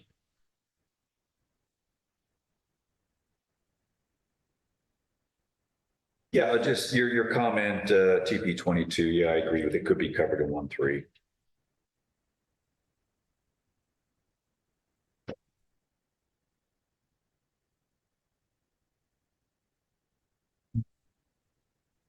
Sixteen.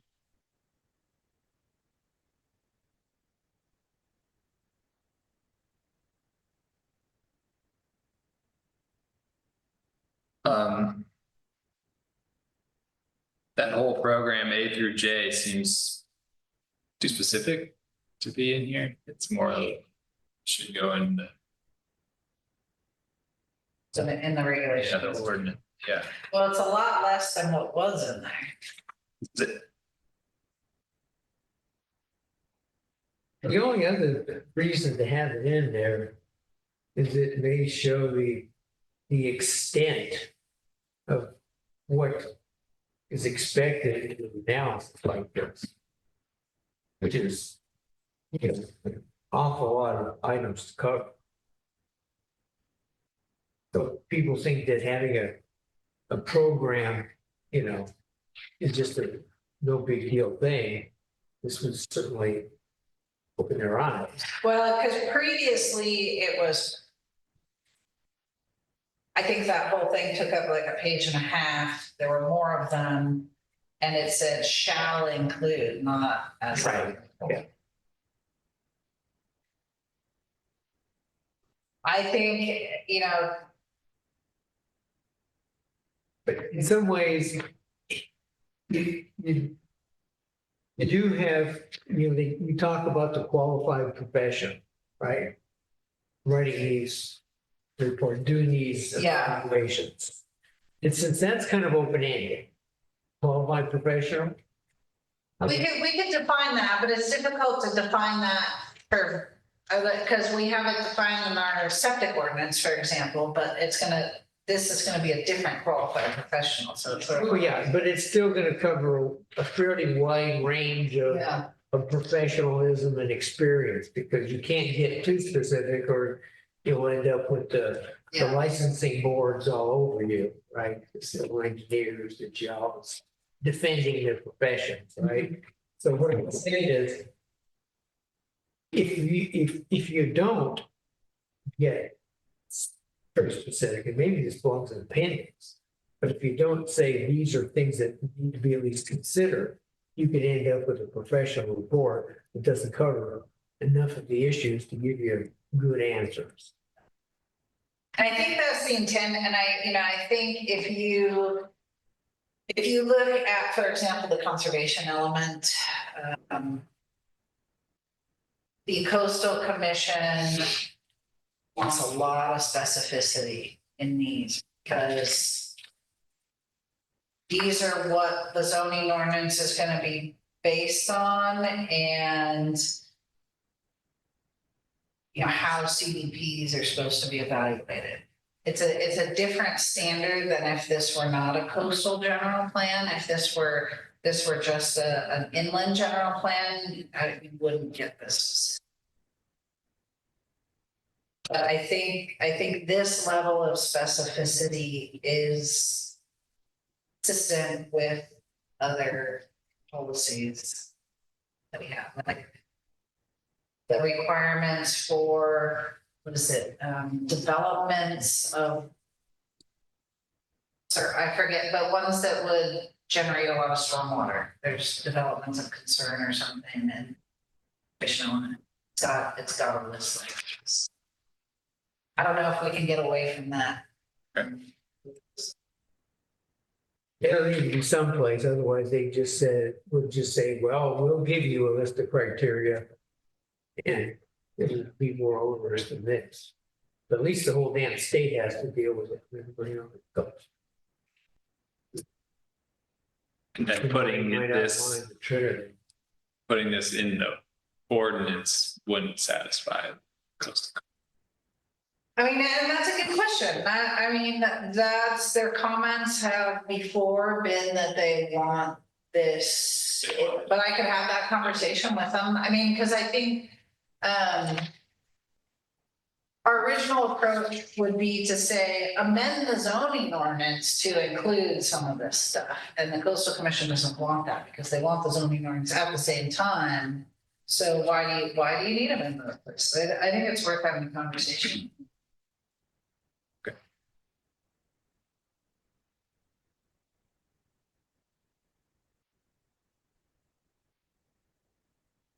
Anything else in 16? 17?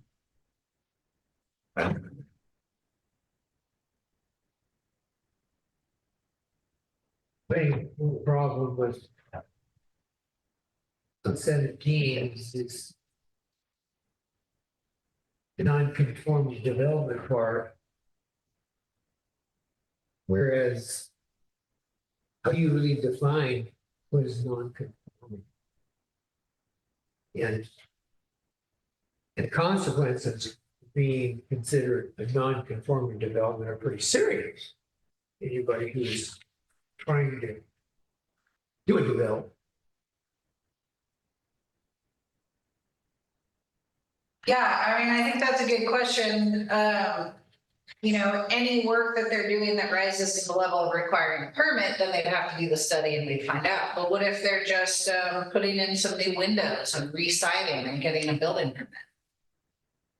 But it also requiring these things for additions.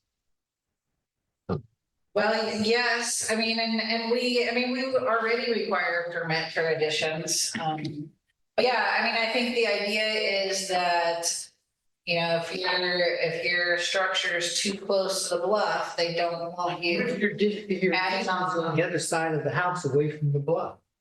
Why would you make somebody study the bluff if you have, you know, I think to know if it's within that possible retreat area for the lifetime of the structure. Oh, but the existing structure is grandfathered in. You can't tell Yeah, somebody. but by adding on to it, you're one, increasing the value and extending the life of it. I want to know that you're extending the life by putting an addition on an old house. Who's determining that? You're making it less likely someone's gonna want to tear it down and rebuild something. I think that's the reasoning. I think this is really onerous. This is a tough one. An existing development in an area, who cares what hazard, the people who buy it, you know, now they may have to have a deed restriction, they buy it anyway. Well, I think, you know, for an addition. So if you want to do an addition that's new development, you have to show that it's not subject to or increasing hazard. So you have to do the study for the addition. And the question is the addition within that hazard area? Well, I would say that, I mean, if the addition would extend into, you know, deeper into the hazard area, because again, this is a continuum. So you're not at the same level of hazard on the edge as you are 120 feet back from it. We know that. The huge difference in risk and in timeline of treating bluffs. So why would you need to go through this study? It's going to be expensive. Because development is so broadly defined in the Coastal Act that an addition would be new development. That is development, and the Coastal Act requires that development not be subject to hazards nor increase hazards. So that addition by itself is development. You have to show that it's not. Why not, you know, put in something that basically says, There could be exceptions. to this. I guess, I mean, are there any, like I say, somebody is in an area that's now within the hazard area, you're gonna find a whole bunch of places around here are gonna be in this hazard area, right? 125 feet back from the bluff edge, I mean, you cover a third of the town. At least a third of the. Well, I guess. I could see, okay, so, a while back, John Crane came with an application for the duplex, wanted to add, I mean, it was a pretty small addition, but it was an addition. So in that circumstance, to me, it would make sense to allow that addition, even though it's probably still in that hazard zone, but then you add all these deed restrictions and conditions to it. And then that kind of covers, you're actually gaining, so even though you're letting him add on in that hazard zone, you're still kind of gaining those mitigations for it, for the whole thing being in the hazard. Well, see, that's a compromise. That makes sense. I read this totally different. Yeah. Tell me. Okay, so I read this to say that if a structure does not or no longer meets the standards or setbacks required for new development in that location, it then is defined as non-conforming. Only when the setback changes. And that the intent of considering it non-conforming is so that new development must conform to the standards and avoid the use of shoreline protective devices and sufficient bluff or beach setback. Yeah, there you go. I'm good with that. Yeah, it's, yeah, I mean, That covers it nicely. So wait, say that again? oh, yeah, I don't think I can. The same idea with my example. Get that on the recording? Is it in the recording? Yeah, it is. Yeah, No, I guess my, Oh, that was good. yeah. We could go back and look at the recording, what time? well, I'm, Say what time it is.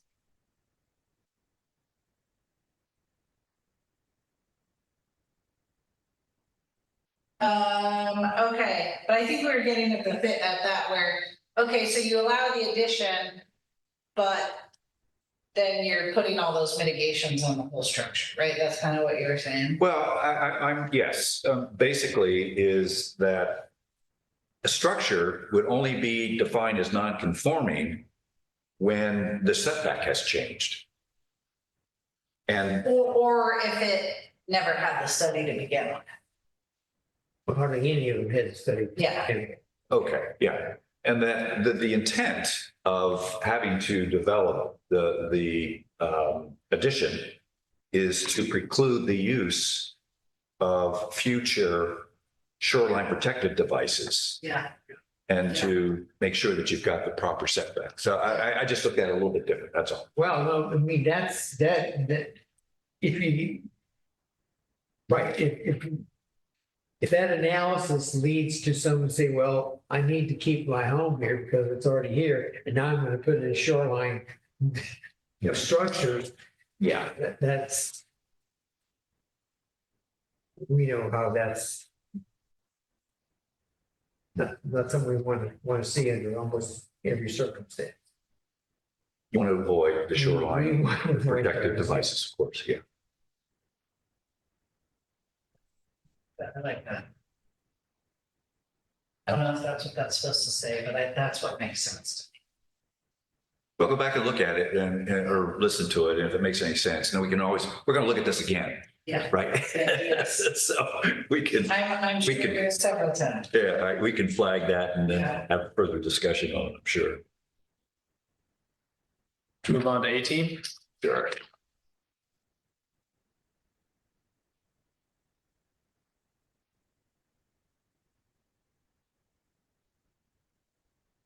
My only comment, we've already talked about it, is find the critical public infrastructure facilities that are mentioned a couple of places here, so.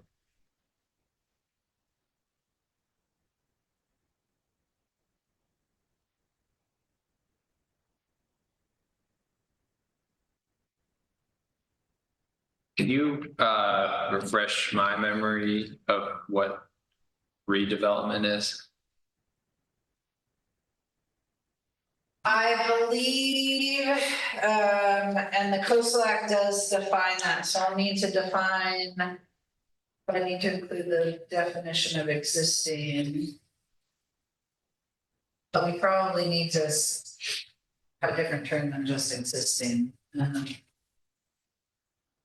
I think redevelopment is 50% or more of the structural components, so foundation, walls. It would be like a remodel. So like if it's all interior, I think you're fine. If you replace one wall, you're fine. If you replace just the roof, you're fine. But if it's 50% or more of just the structural components, then it's.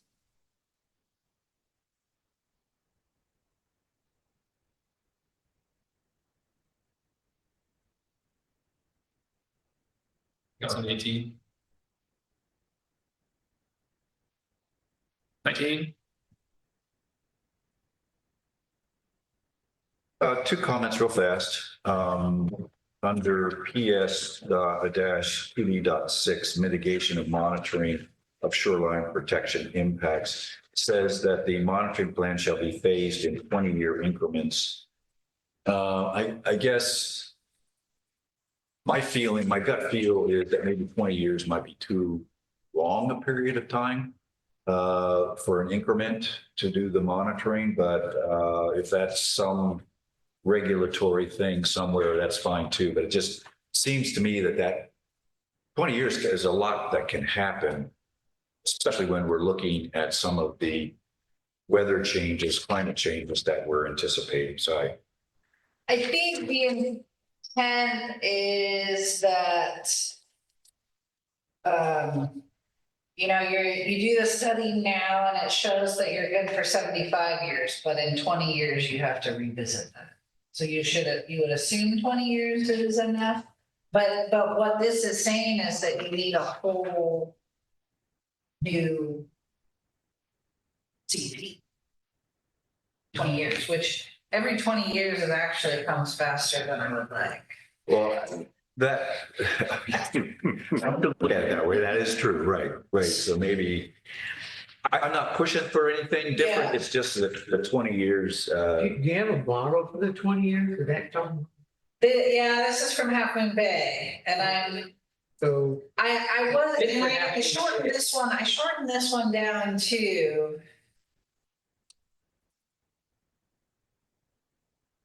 And I think it's very confusing, which is why I said maybe they're just permitted in 20-year cycles. So you just like with mining permits. You know, they're 5-year permits, you can get extensions, or no, they're 20-year permits and you can get it.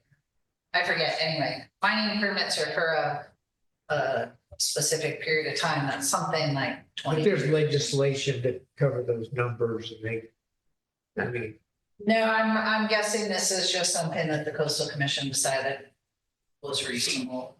But I think like, you know, I think using that as a model, basically if you get a shoreline protection device, you basically get a 20-year permit for it. And then you have to do some monitoring, and then at the end of the 20 years, you have to re-permit it and you might have to change something. I got a hunch that if anybody can get a permit to put in a shoreline protection device, it's going to be very, what's the word for that? It's going to be very stout. Right? It's going to be designed to the T.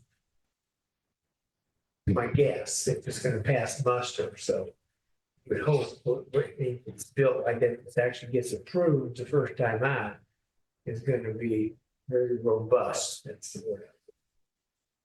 Maybe, you know, 20-year life. But it's more that you just sort of revisit, you make some modifications. Is it performing how you expected? Is it having offsite impact, you know, and do you have to make some modifications to it? Well, I bet in order to get a permit to build one of those things, pretty much any place along the coast, not only will there be requirements for the construction, but they will probably tack on there at least short-term monitoring anyway. Yeah, That would be yeah. a requirement. Yeah, You know, But how do you, if you don't have this 20-year increments, how do you go back and change anything if it doesn't turn out to work? How you thought? I think that's just the idea. How do they carry forward requirements to monitor anything? By having it be a 20-year. Pick a time frame. You know, and I added some, because I think, you know, when we were reviewing the Hassel Cliff project, Coastal Commission was kind of making noises about, well, you should make them take out the shoreline protection that's there. And to me, that seems like that would cause more environmental damage. So I added some language. But what was it hurting? I mean, it's a very rocky shoreline and they just sort of poured some concrete down. I mean, if it was diverting wave energy to a neighbor and all of a sudden they had accelerated. Not that we know of. You have a basis for Yeah. taking something out, but otherwise you're right, you know. No, they just want to take it out on principle. But to me, that seemed pretty destructive to try and do it. Nature will have its way with it. So, So anyway, so yeah, I think that's the idea, and maybe this could be worded a little bit more clearly, is that shoreline protection structures would be so permitted on so Richard, you thinking in 10 years or something? Well, I just- Remember, I mean, I would. I just was thinking that, you know, we're talking about something that's supposed to protect the shoreline. And sometimes we have had very severe weather, climatic conditions. And is 20 years a reasonable period of time to wait to do an inspection, so to speak? However, as you pointed out, that if there was ever to be an approval of a shoreline protection, it's going to be pretty damn protective, and it will have to be robust. There's no Yeah. question about it. So I'm fine. You know, we can kind of noodle on it and, you know, think about whether or not that's a reasonable time period, but. I mean, it could be something like you condition it on being evaluated in 5 years or 10 years of modification. You could have something in there where you sort of revisit it in 5 years and. It might be like they deal with a lot of hazardous material sites.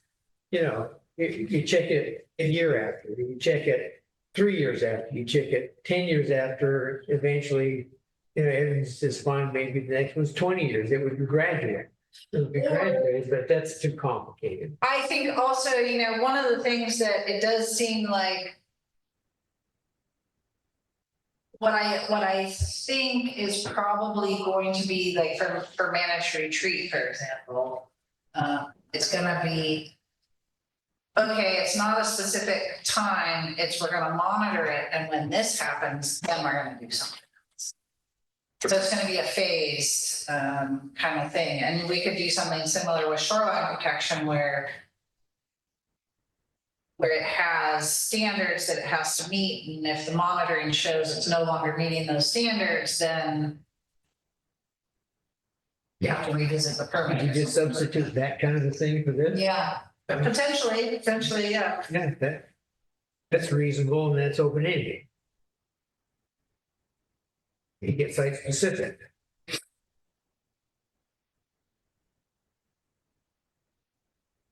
And then just one other little small comment there under paragraph B. The last sentence, mitigation measures shall be, something just got left off. Yeah, again, this was one of these things where it had these whole long descriptions after each of these, and I just took out. So,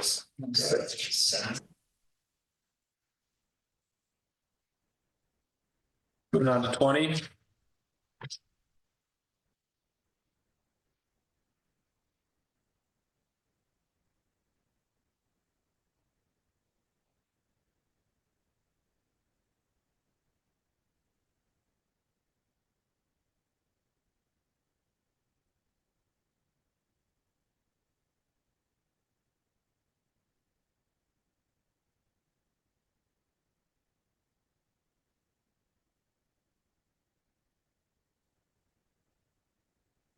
On to 21.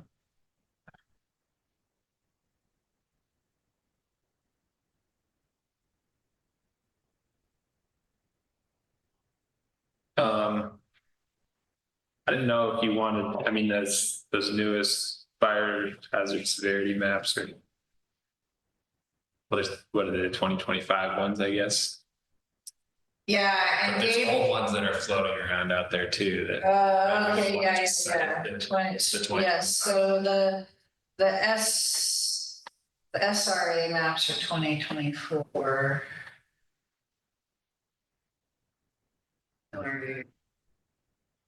And there is just FYI, Gabe put the information on the website today. It's under the public notices and news. You can get to it. Yeah, I was having trouble finding it. I had to go through Sonoma County but yeah, Oh, well, you just put it up there today. yeah, it's great.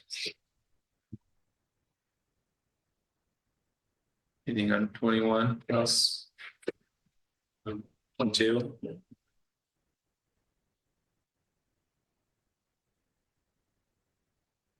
But my comment is what I made earlier about, this is under paragraph E of 6 dash. Trinidad Volunteer Fire Department is consulted during the review of development proposals. It's my understanding like there's 3, maybe 4 volunteer fire department people. And I believe that even half of them don't even live in the city. So it might be problematic to have them be consulting, although it doesn't probably happen very often. I guess my suggestion would be, could we use CAL FIRE, which is maybe a better source for that sort of thing, but If they're willing to review city projects. yeah, of course. I mean, they seem to be willing to do it outside the city.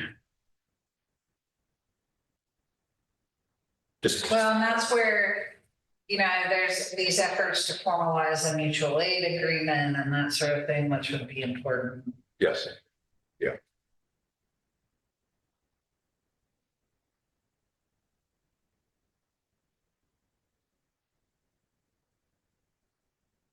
Anything else on 22?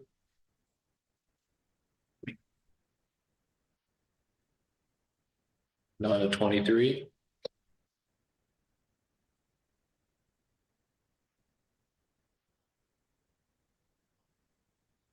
Moving on to 24.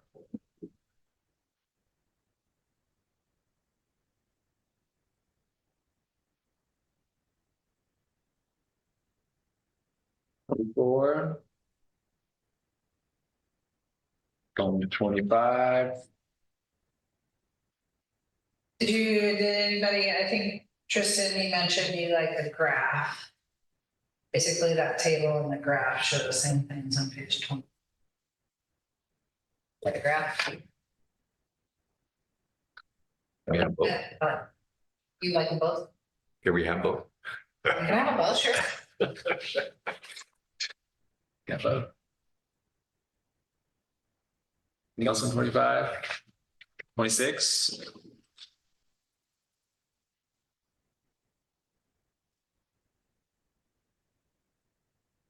I guess I got on board with the observed average temperature in Trinidad, 62 degrees for the past.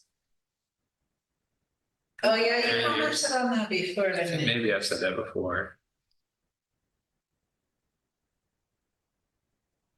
Got contradictory data, I don't have the data to support it. other than living here. Anything else on 26? That seems fairly high and that might be like an average daytime high or, something like That's a that. stretch, even that. Maybe in the summer, average high. The first full paragraph there that starts, due to these changes, the region may effectively lose rainfall. I don't know that that adds anything. And the reason I say that is because it goes on to talk about Trinidad depends on local streams and a very limited storage capacity. That is not necessarily true in terms of what could happen in the future. What I mean by that, I mean, there's lots of effort to increase storage capacity and or other sources. And I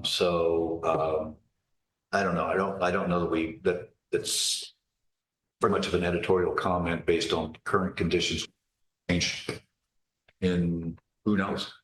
Well, so, I think one of the things that is important is that the city not go 40 years before updating its general plan again. And so if the city's source of water changes, the general plan would be updated.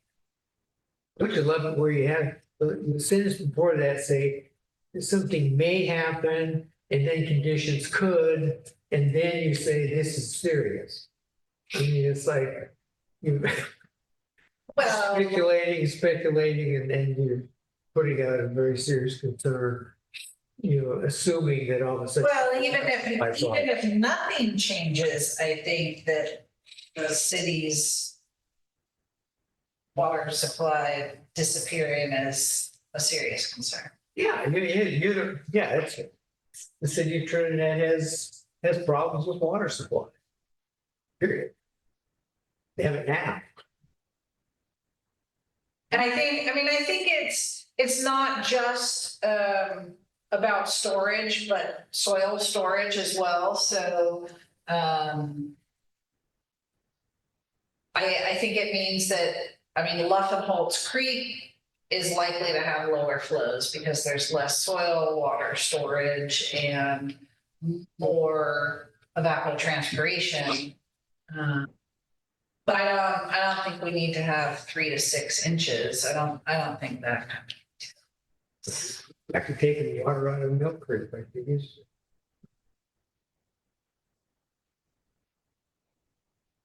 to. That's all I had on that page. Anything else on 26? Roland? I agree. 27?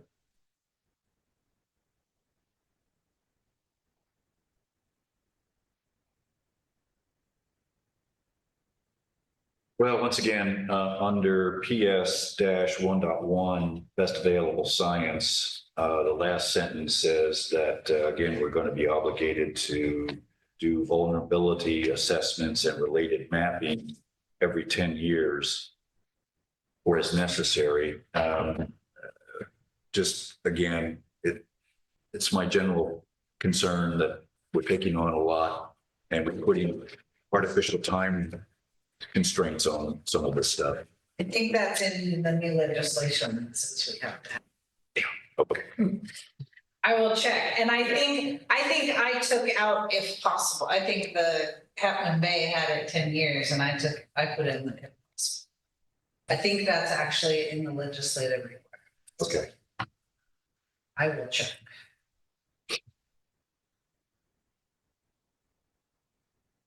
The very last policy on that page, PS 2C.1. I think that's basically the same as way back on page 5 policy. PS 2C.5, like public facilities or I guess by the time I read that one, I was like, I feel like I've read this one a few times. Okay. And I Check and see if they can be combined. I think we can combine that into a different policy.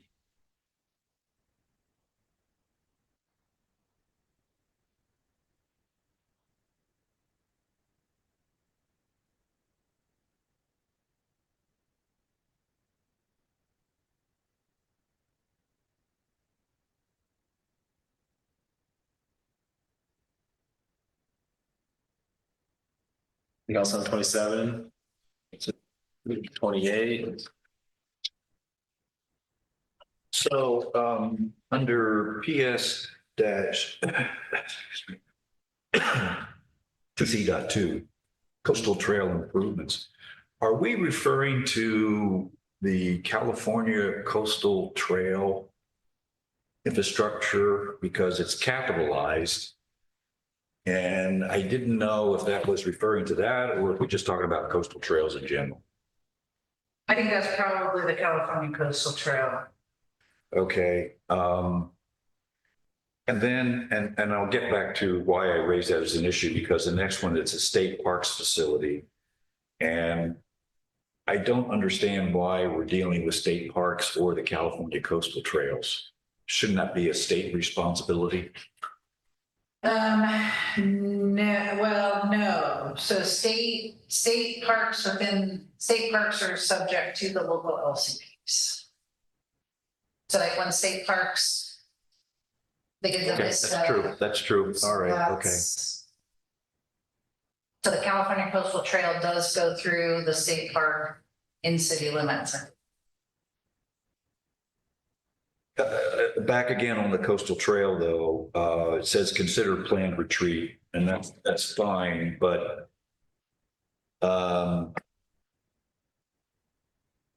it implies that the city is responsible for doing all of this.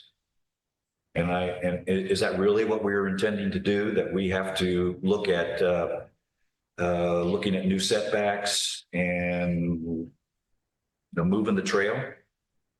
To see that. Got similar concerns, like if you've got a group of trails out there that are clearly well into the hazard zone. Well, and yes. And are they even being maintained appropriately? And responsibility for fixing them, moving them? Yeah, I mean, It seems like such an overreach. it would be, I mean, I think most of the trails are on city property or city easements. So in that sense, it's city property, but then I think the idea would be, okay, so someone wants to add on or redevelop their house that's near a trail and then require a bigger easement to move that trail at some point in the future.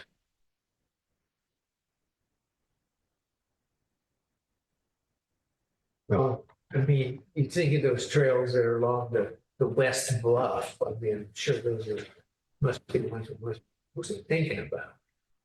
It's like, Well, that's the other thing is that the California Coastal Trail, when we talk about that one, that doesn't necessarily follow all the trails in town. There's parts of it that go up onto Scenic and then it goes down Edwards, right?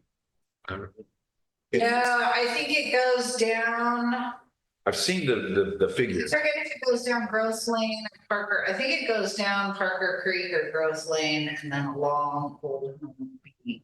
You may be right. oh, on the beach itself, Yeah, then across that little rocky and headland. then it probably goes up the window. Yeah, there you go, yeah. Probably. But I guess my point is it's somewhat of a convoluted trail. it's defined. It's defined as the California Coastal Trail. Yeah.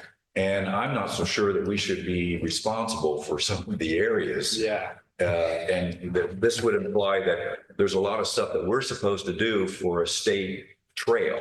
That's all I'm trying to say. Okay. I think that's a good point. Yeah. I mean, it seemed, yeah, like we could just delete that whole program. Or maybe it's more general. Or in collaboration with the state, Yeah. we need to work to do stuff, but I just don't want to get stuck. I guess is what I'm saying. Okay. I mean, and just think of if you even had the means for realigning trail segments back a sufficient distance to avoid impact, I mean.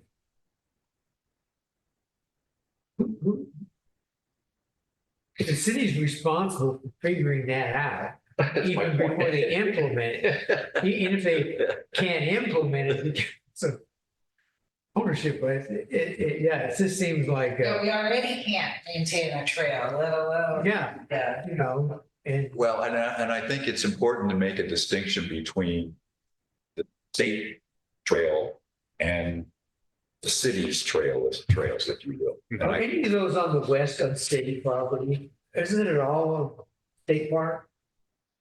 That run along, you know, Well, I mean, if it's on the, north? it depends on if you're talking about, going up. If it's going up Ewing on, in front of the Marine Lab, that would be city. And that's, I think, designated a Connects to trail, but Underwood. on the beach, it would be Rancheria or State Park property. But the trail is along the top, at the top of the block. Or, you know. Yeah, and Yeah, that's probably State Park property. I mean, that one you sure as hell don't want to be taking that. Maintaining that. No, but it'd just be if they had to come to the city for a permit, would require them to do that. Well, that's appropriate. John Frame almost won a lawsuit based on people walking on the bluff and destabilizing it.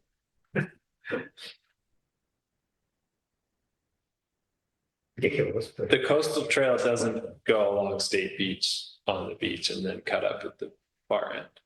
Do we know that? Have a look. In which case it would just be avoiding all bluffs. We could pull it up. Some. is it? I could never find it. well, I mean, the thing is, these are. It's a policy statements.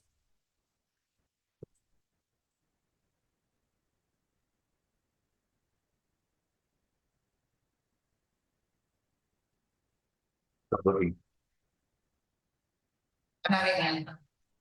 Oh. So it's under departments and services, planning and building, general plan. And conservation.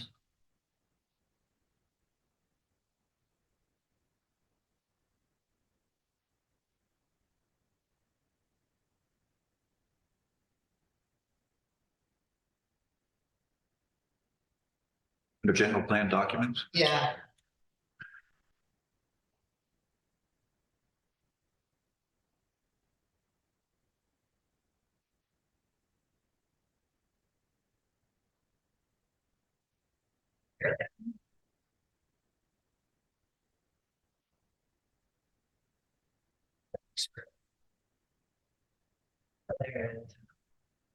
You could go all the way to the end.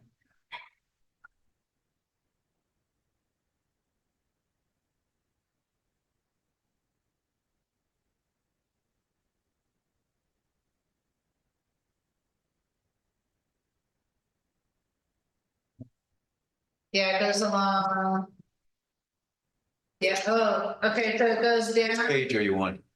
the very last page on the conservation element. Oh, last page. Okay. Ah, there it is, yeah. So it does go up the window, and that's interesting, I wonder. When we talked about closing that trail, coastal commission did not bring that up.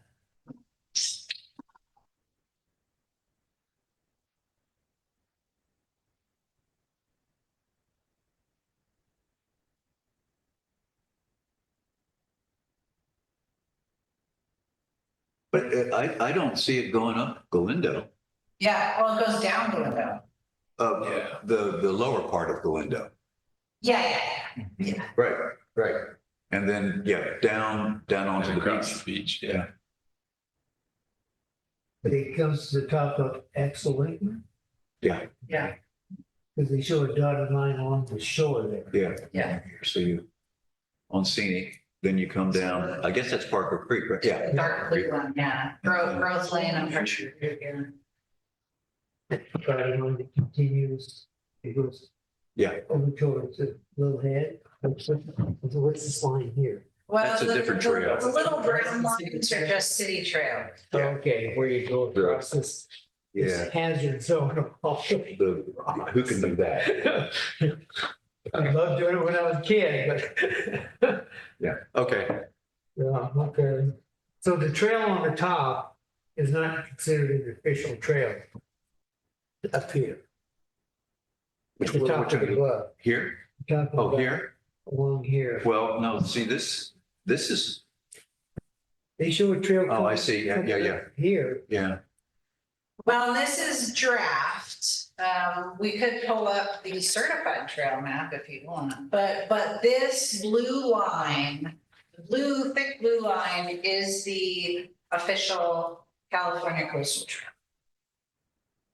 The brown trail lines, some of those are proposed. They're not all officially certified. Well, maybe they better uncertify it, because the ones along the west bluff top, especially the ones that are going up and down. Connect, yeah, The those ground have is been almost stable. Well, but for example, on the West Bluff, that is an existing trail. Yeah, Yeah, that's an The existing. one on the I top. know it exists. I'm just saying is that, But the one that connects down. Oh, wow, we're getting off track. Well, I guess the point is that I was trying to make is that whatever is involved in the California Coastal Trail, I just want to make sure that we're not Yeah. on the That's hook good. to have to do anything with it. So that's all. Okay. Okay, one of the main ones there connects up with that Solingri Trail, isn't it? Yep. We're gonna look for that one. But we're on the hook for that one anyway. But I guess we could actually blame the state. Yeah. get them on board.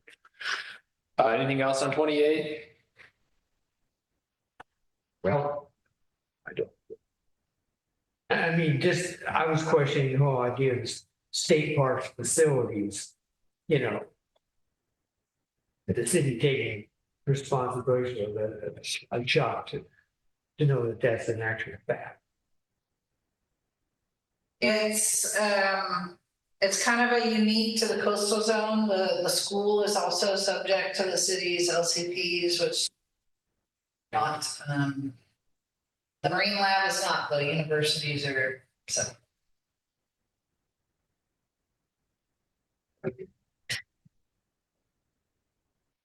All right, moving on to 29.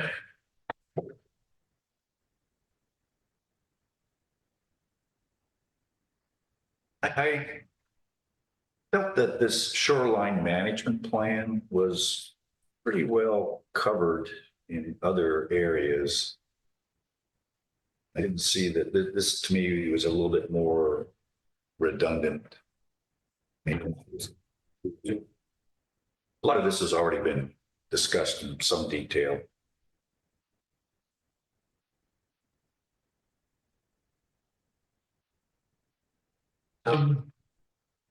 You know, 2E-2, halfway through that first paragraph, you talk about triggers for relocation or removal of structures. I mean, there's no definition for what this trigger is. Then who is establishing this? It's all open-ended that I question it's being useful or enforceable in any way.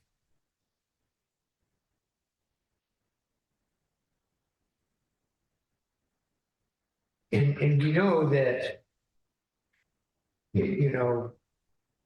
forcing retreat of things is going to be a certainly a legal hassle. But somehow, defining these triggers. Well, you're saying you don't think that the triggers are defined adequately here? Well, really, not just pretty subjective. Well, I think. when the monthly high tides are within a certain distance of the finished floor elevation, when building officials prohibit occupancy, that's.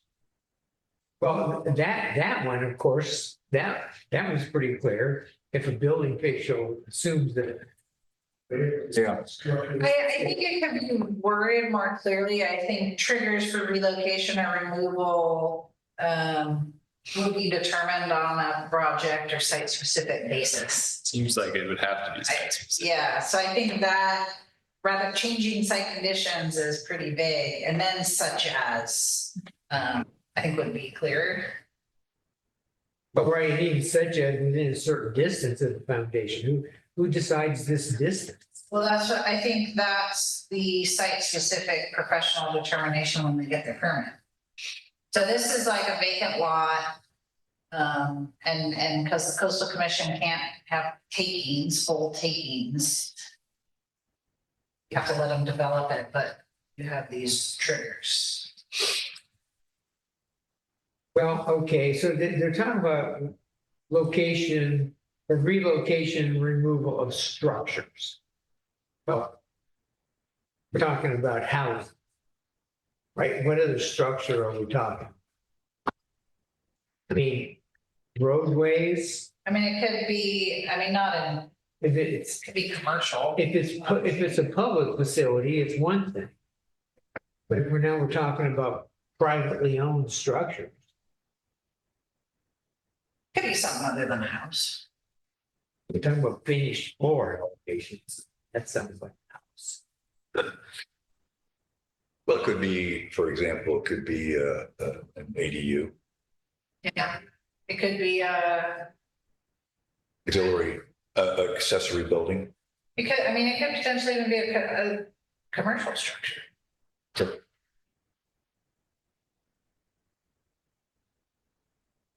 Wow, I'm just thinking that the property owner is responsible to remove and restore the site. They would even put a wetland buffer all of a sudden. Encroaching on.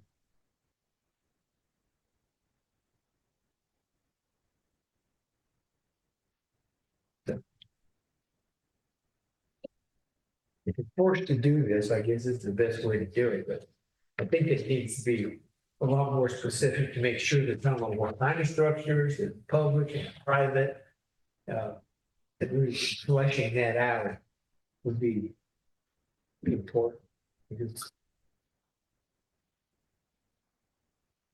what a threatening. Well, wetlands probably aren't a thing in Trinidad. They are in a lot of places where you have more tidal influence, tidal wetlands. But maybe it's environmentally sensitive habitat. For undeveloped parcels, I don't have a problem, any of this. Well, that's what this is. This The is, same paragraph talks about structure.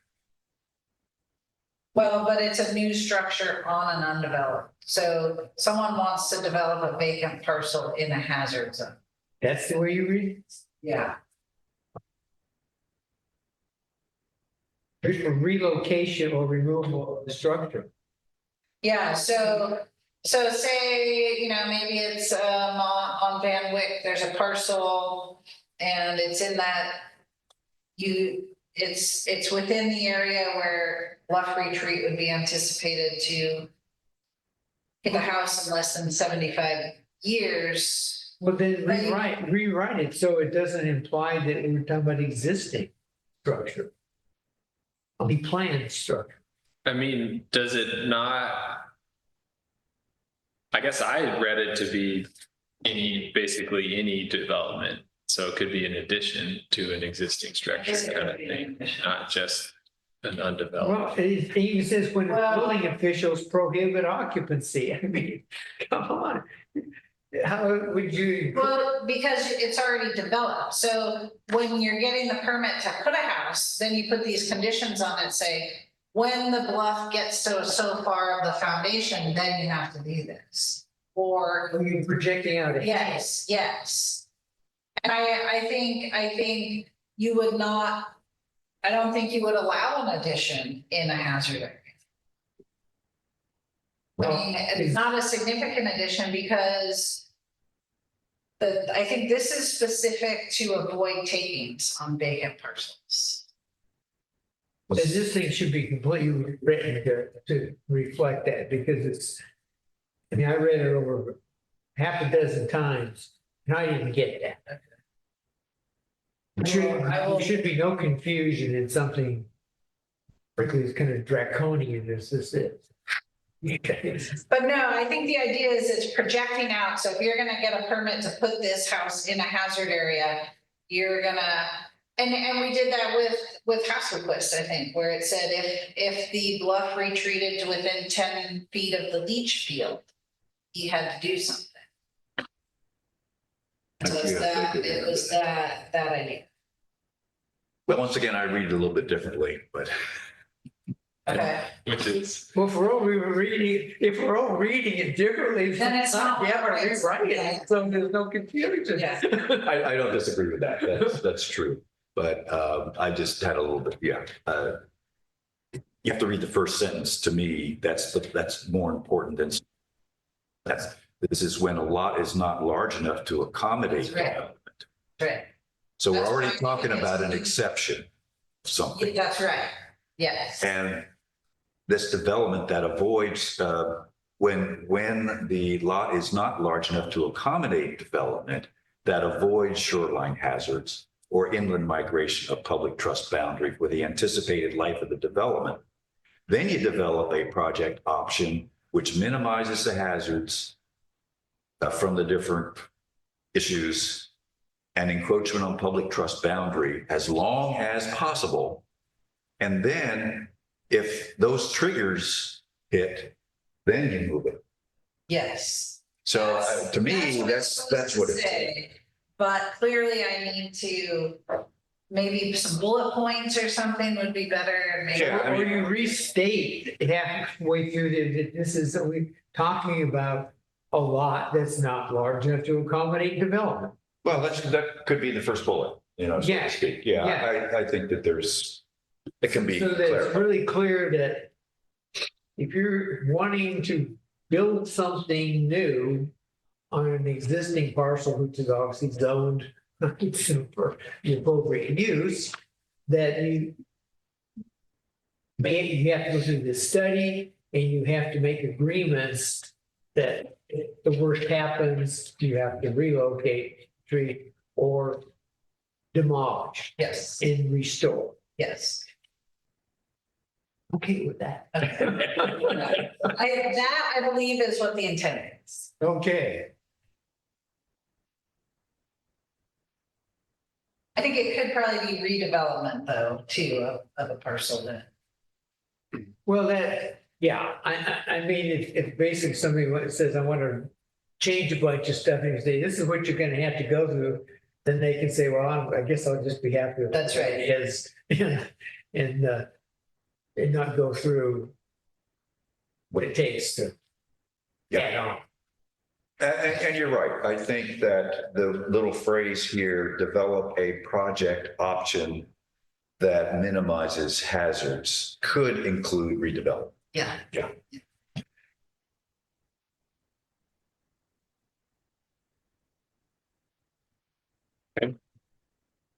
Got 29, Yep. 30. One more thing. Oh. The shoreline management, bluff retreat, hazard overlay. How is this all going to be accomplished? I mean, it's got a nice list. And that's what I said earlier. My other comment was that this whole section in mine has already been addressed elsewhere. Yeah. Guess that's the main thing. Because it brings up the whole thing again about requiring, real estate, disclosures and all of that stuff. We talk about requiring real estate agents of all things to inform potential buyers. I guess this is sellers, but, yeah. Yeah, I mean, it's, One time, it seemed those words really clear. this seems way beyond, I mean, sure, I might be able, this seems way beyond anything Trinidad can do. I removed one of them. And maybe it's a conversation with the coastal commission is what is this intended to be? Because there were two of these, I found two similar ones. I mean, one advantage to the city could be if you have something like this, then you could apply for grant funding to do something like that, but like you said, I don't know that that's, how much of that's really the city's responsibility. Or maybe like Edwards Street. Use resources to do even partially do any of this. It's huge, Yeah. especially if it's gonna be accurate and defendable. You come up with a plan that, impact of a lot of people. It better be right.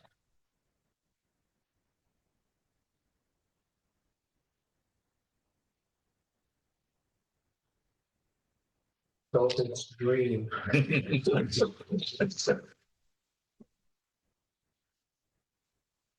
Moving on to 30.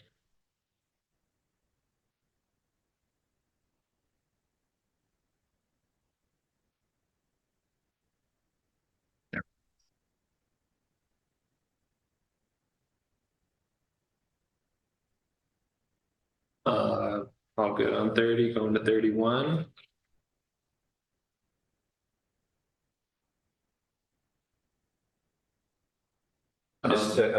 I agree with your comments.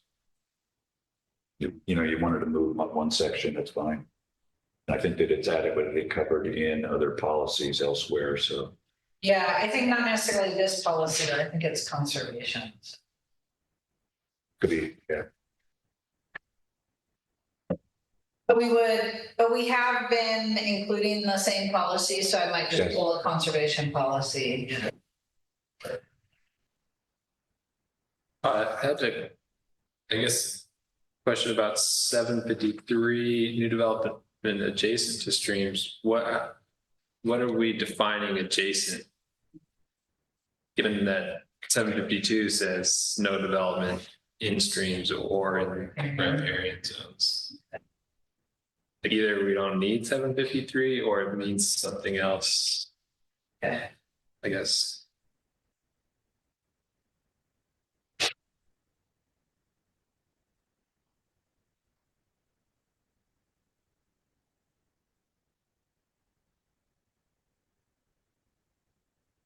Being really open-ended, I think was that the goal there. I mean, it's kind of non-specific, it's like a goal, it's not. It's written much more, I think I can pull in. I think it'd be better to pull in some conservation element policy.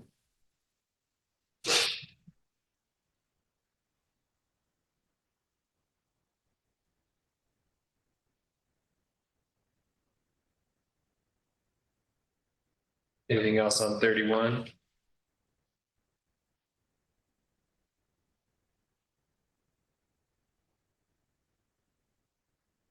Moving to 32.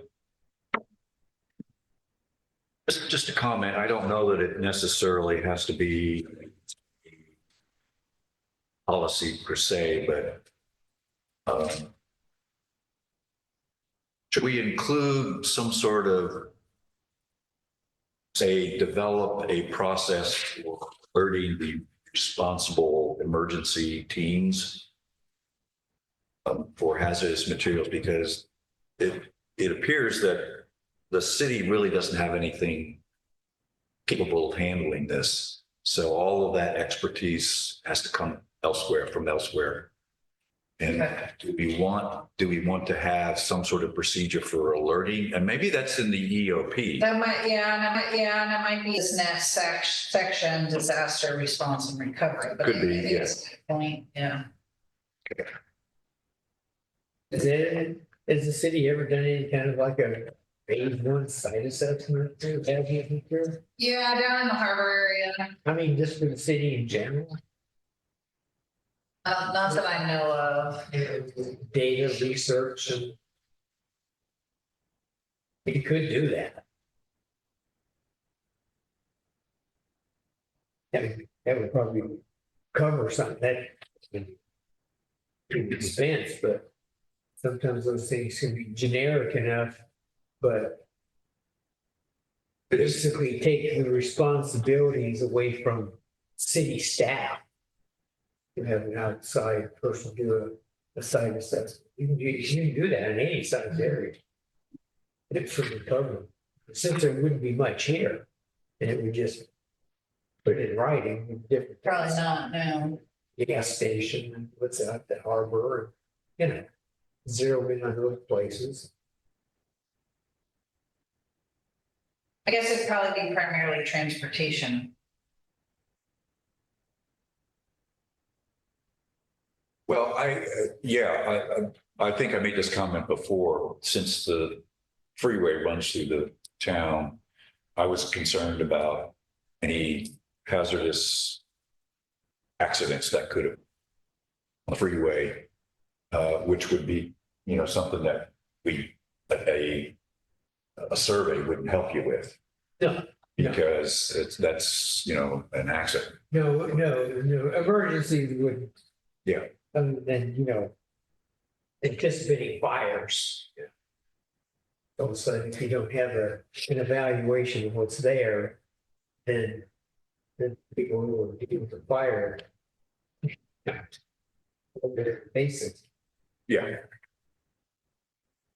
Like you say, Caltrans is responsible for what happens in the right of way, but that doesn't mean it happens in the right of way stays in it. Exactly. Yeah. See a tanker full of sulfuric acid or something like that overturning.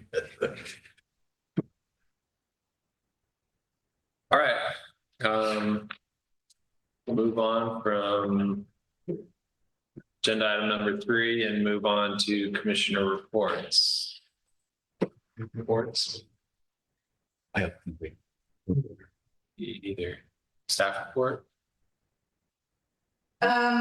What is your availability to meet maybe at 5 before the regular city council meeting on April 8th for a joint meeting?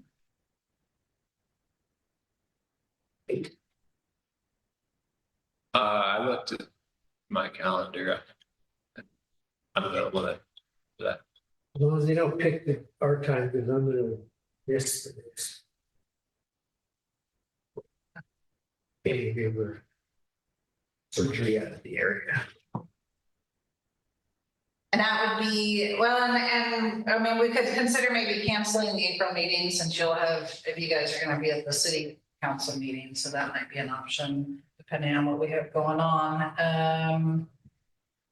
And that would be the meeting where LAFCO is gonna give a presentation to you, so I think the idea was we'd start at 5, have the joint meeting with the city council, and then we would start the regular meeting, and one of the early items would be the LAFCO.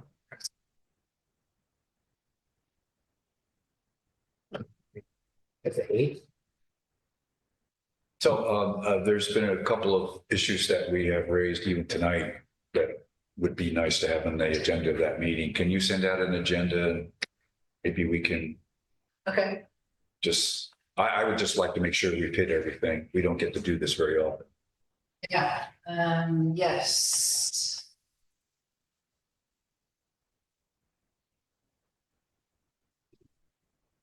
And I would probably revise my planning projects that I had last time to maybe add some of these things. Is it your sense that the city council will go along with that? Date and time? So Well, that's their normal meeting date. Right. it'd just be an hour early, Just an hour. which they often do a closed session anyway. So, The joint session would not be a closed session. yeah.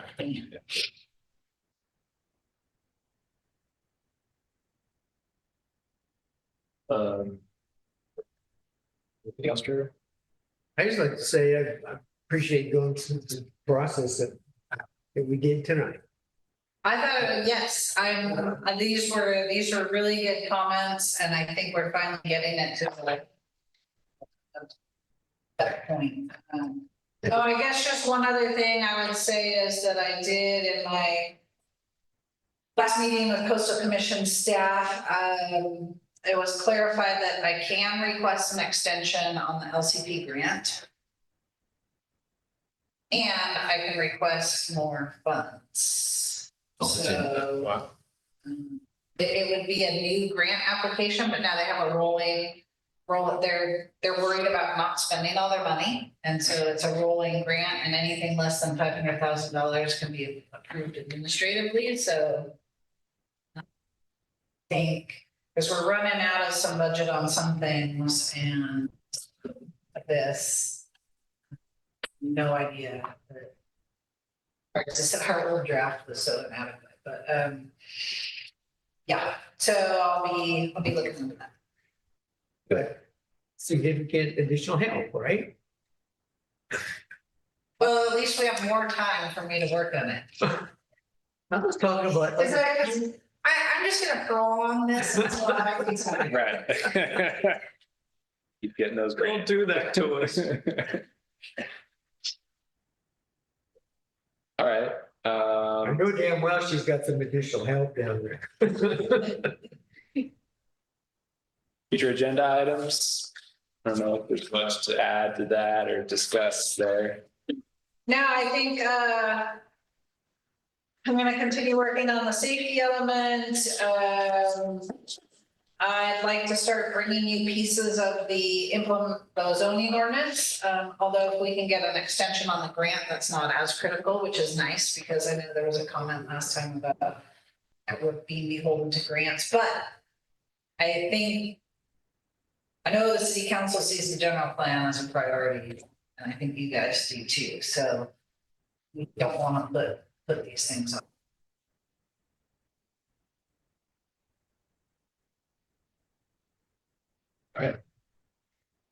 Meeting adjourned.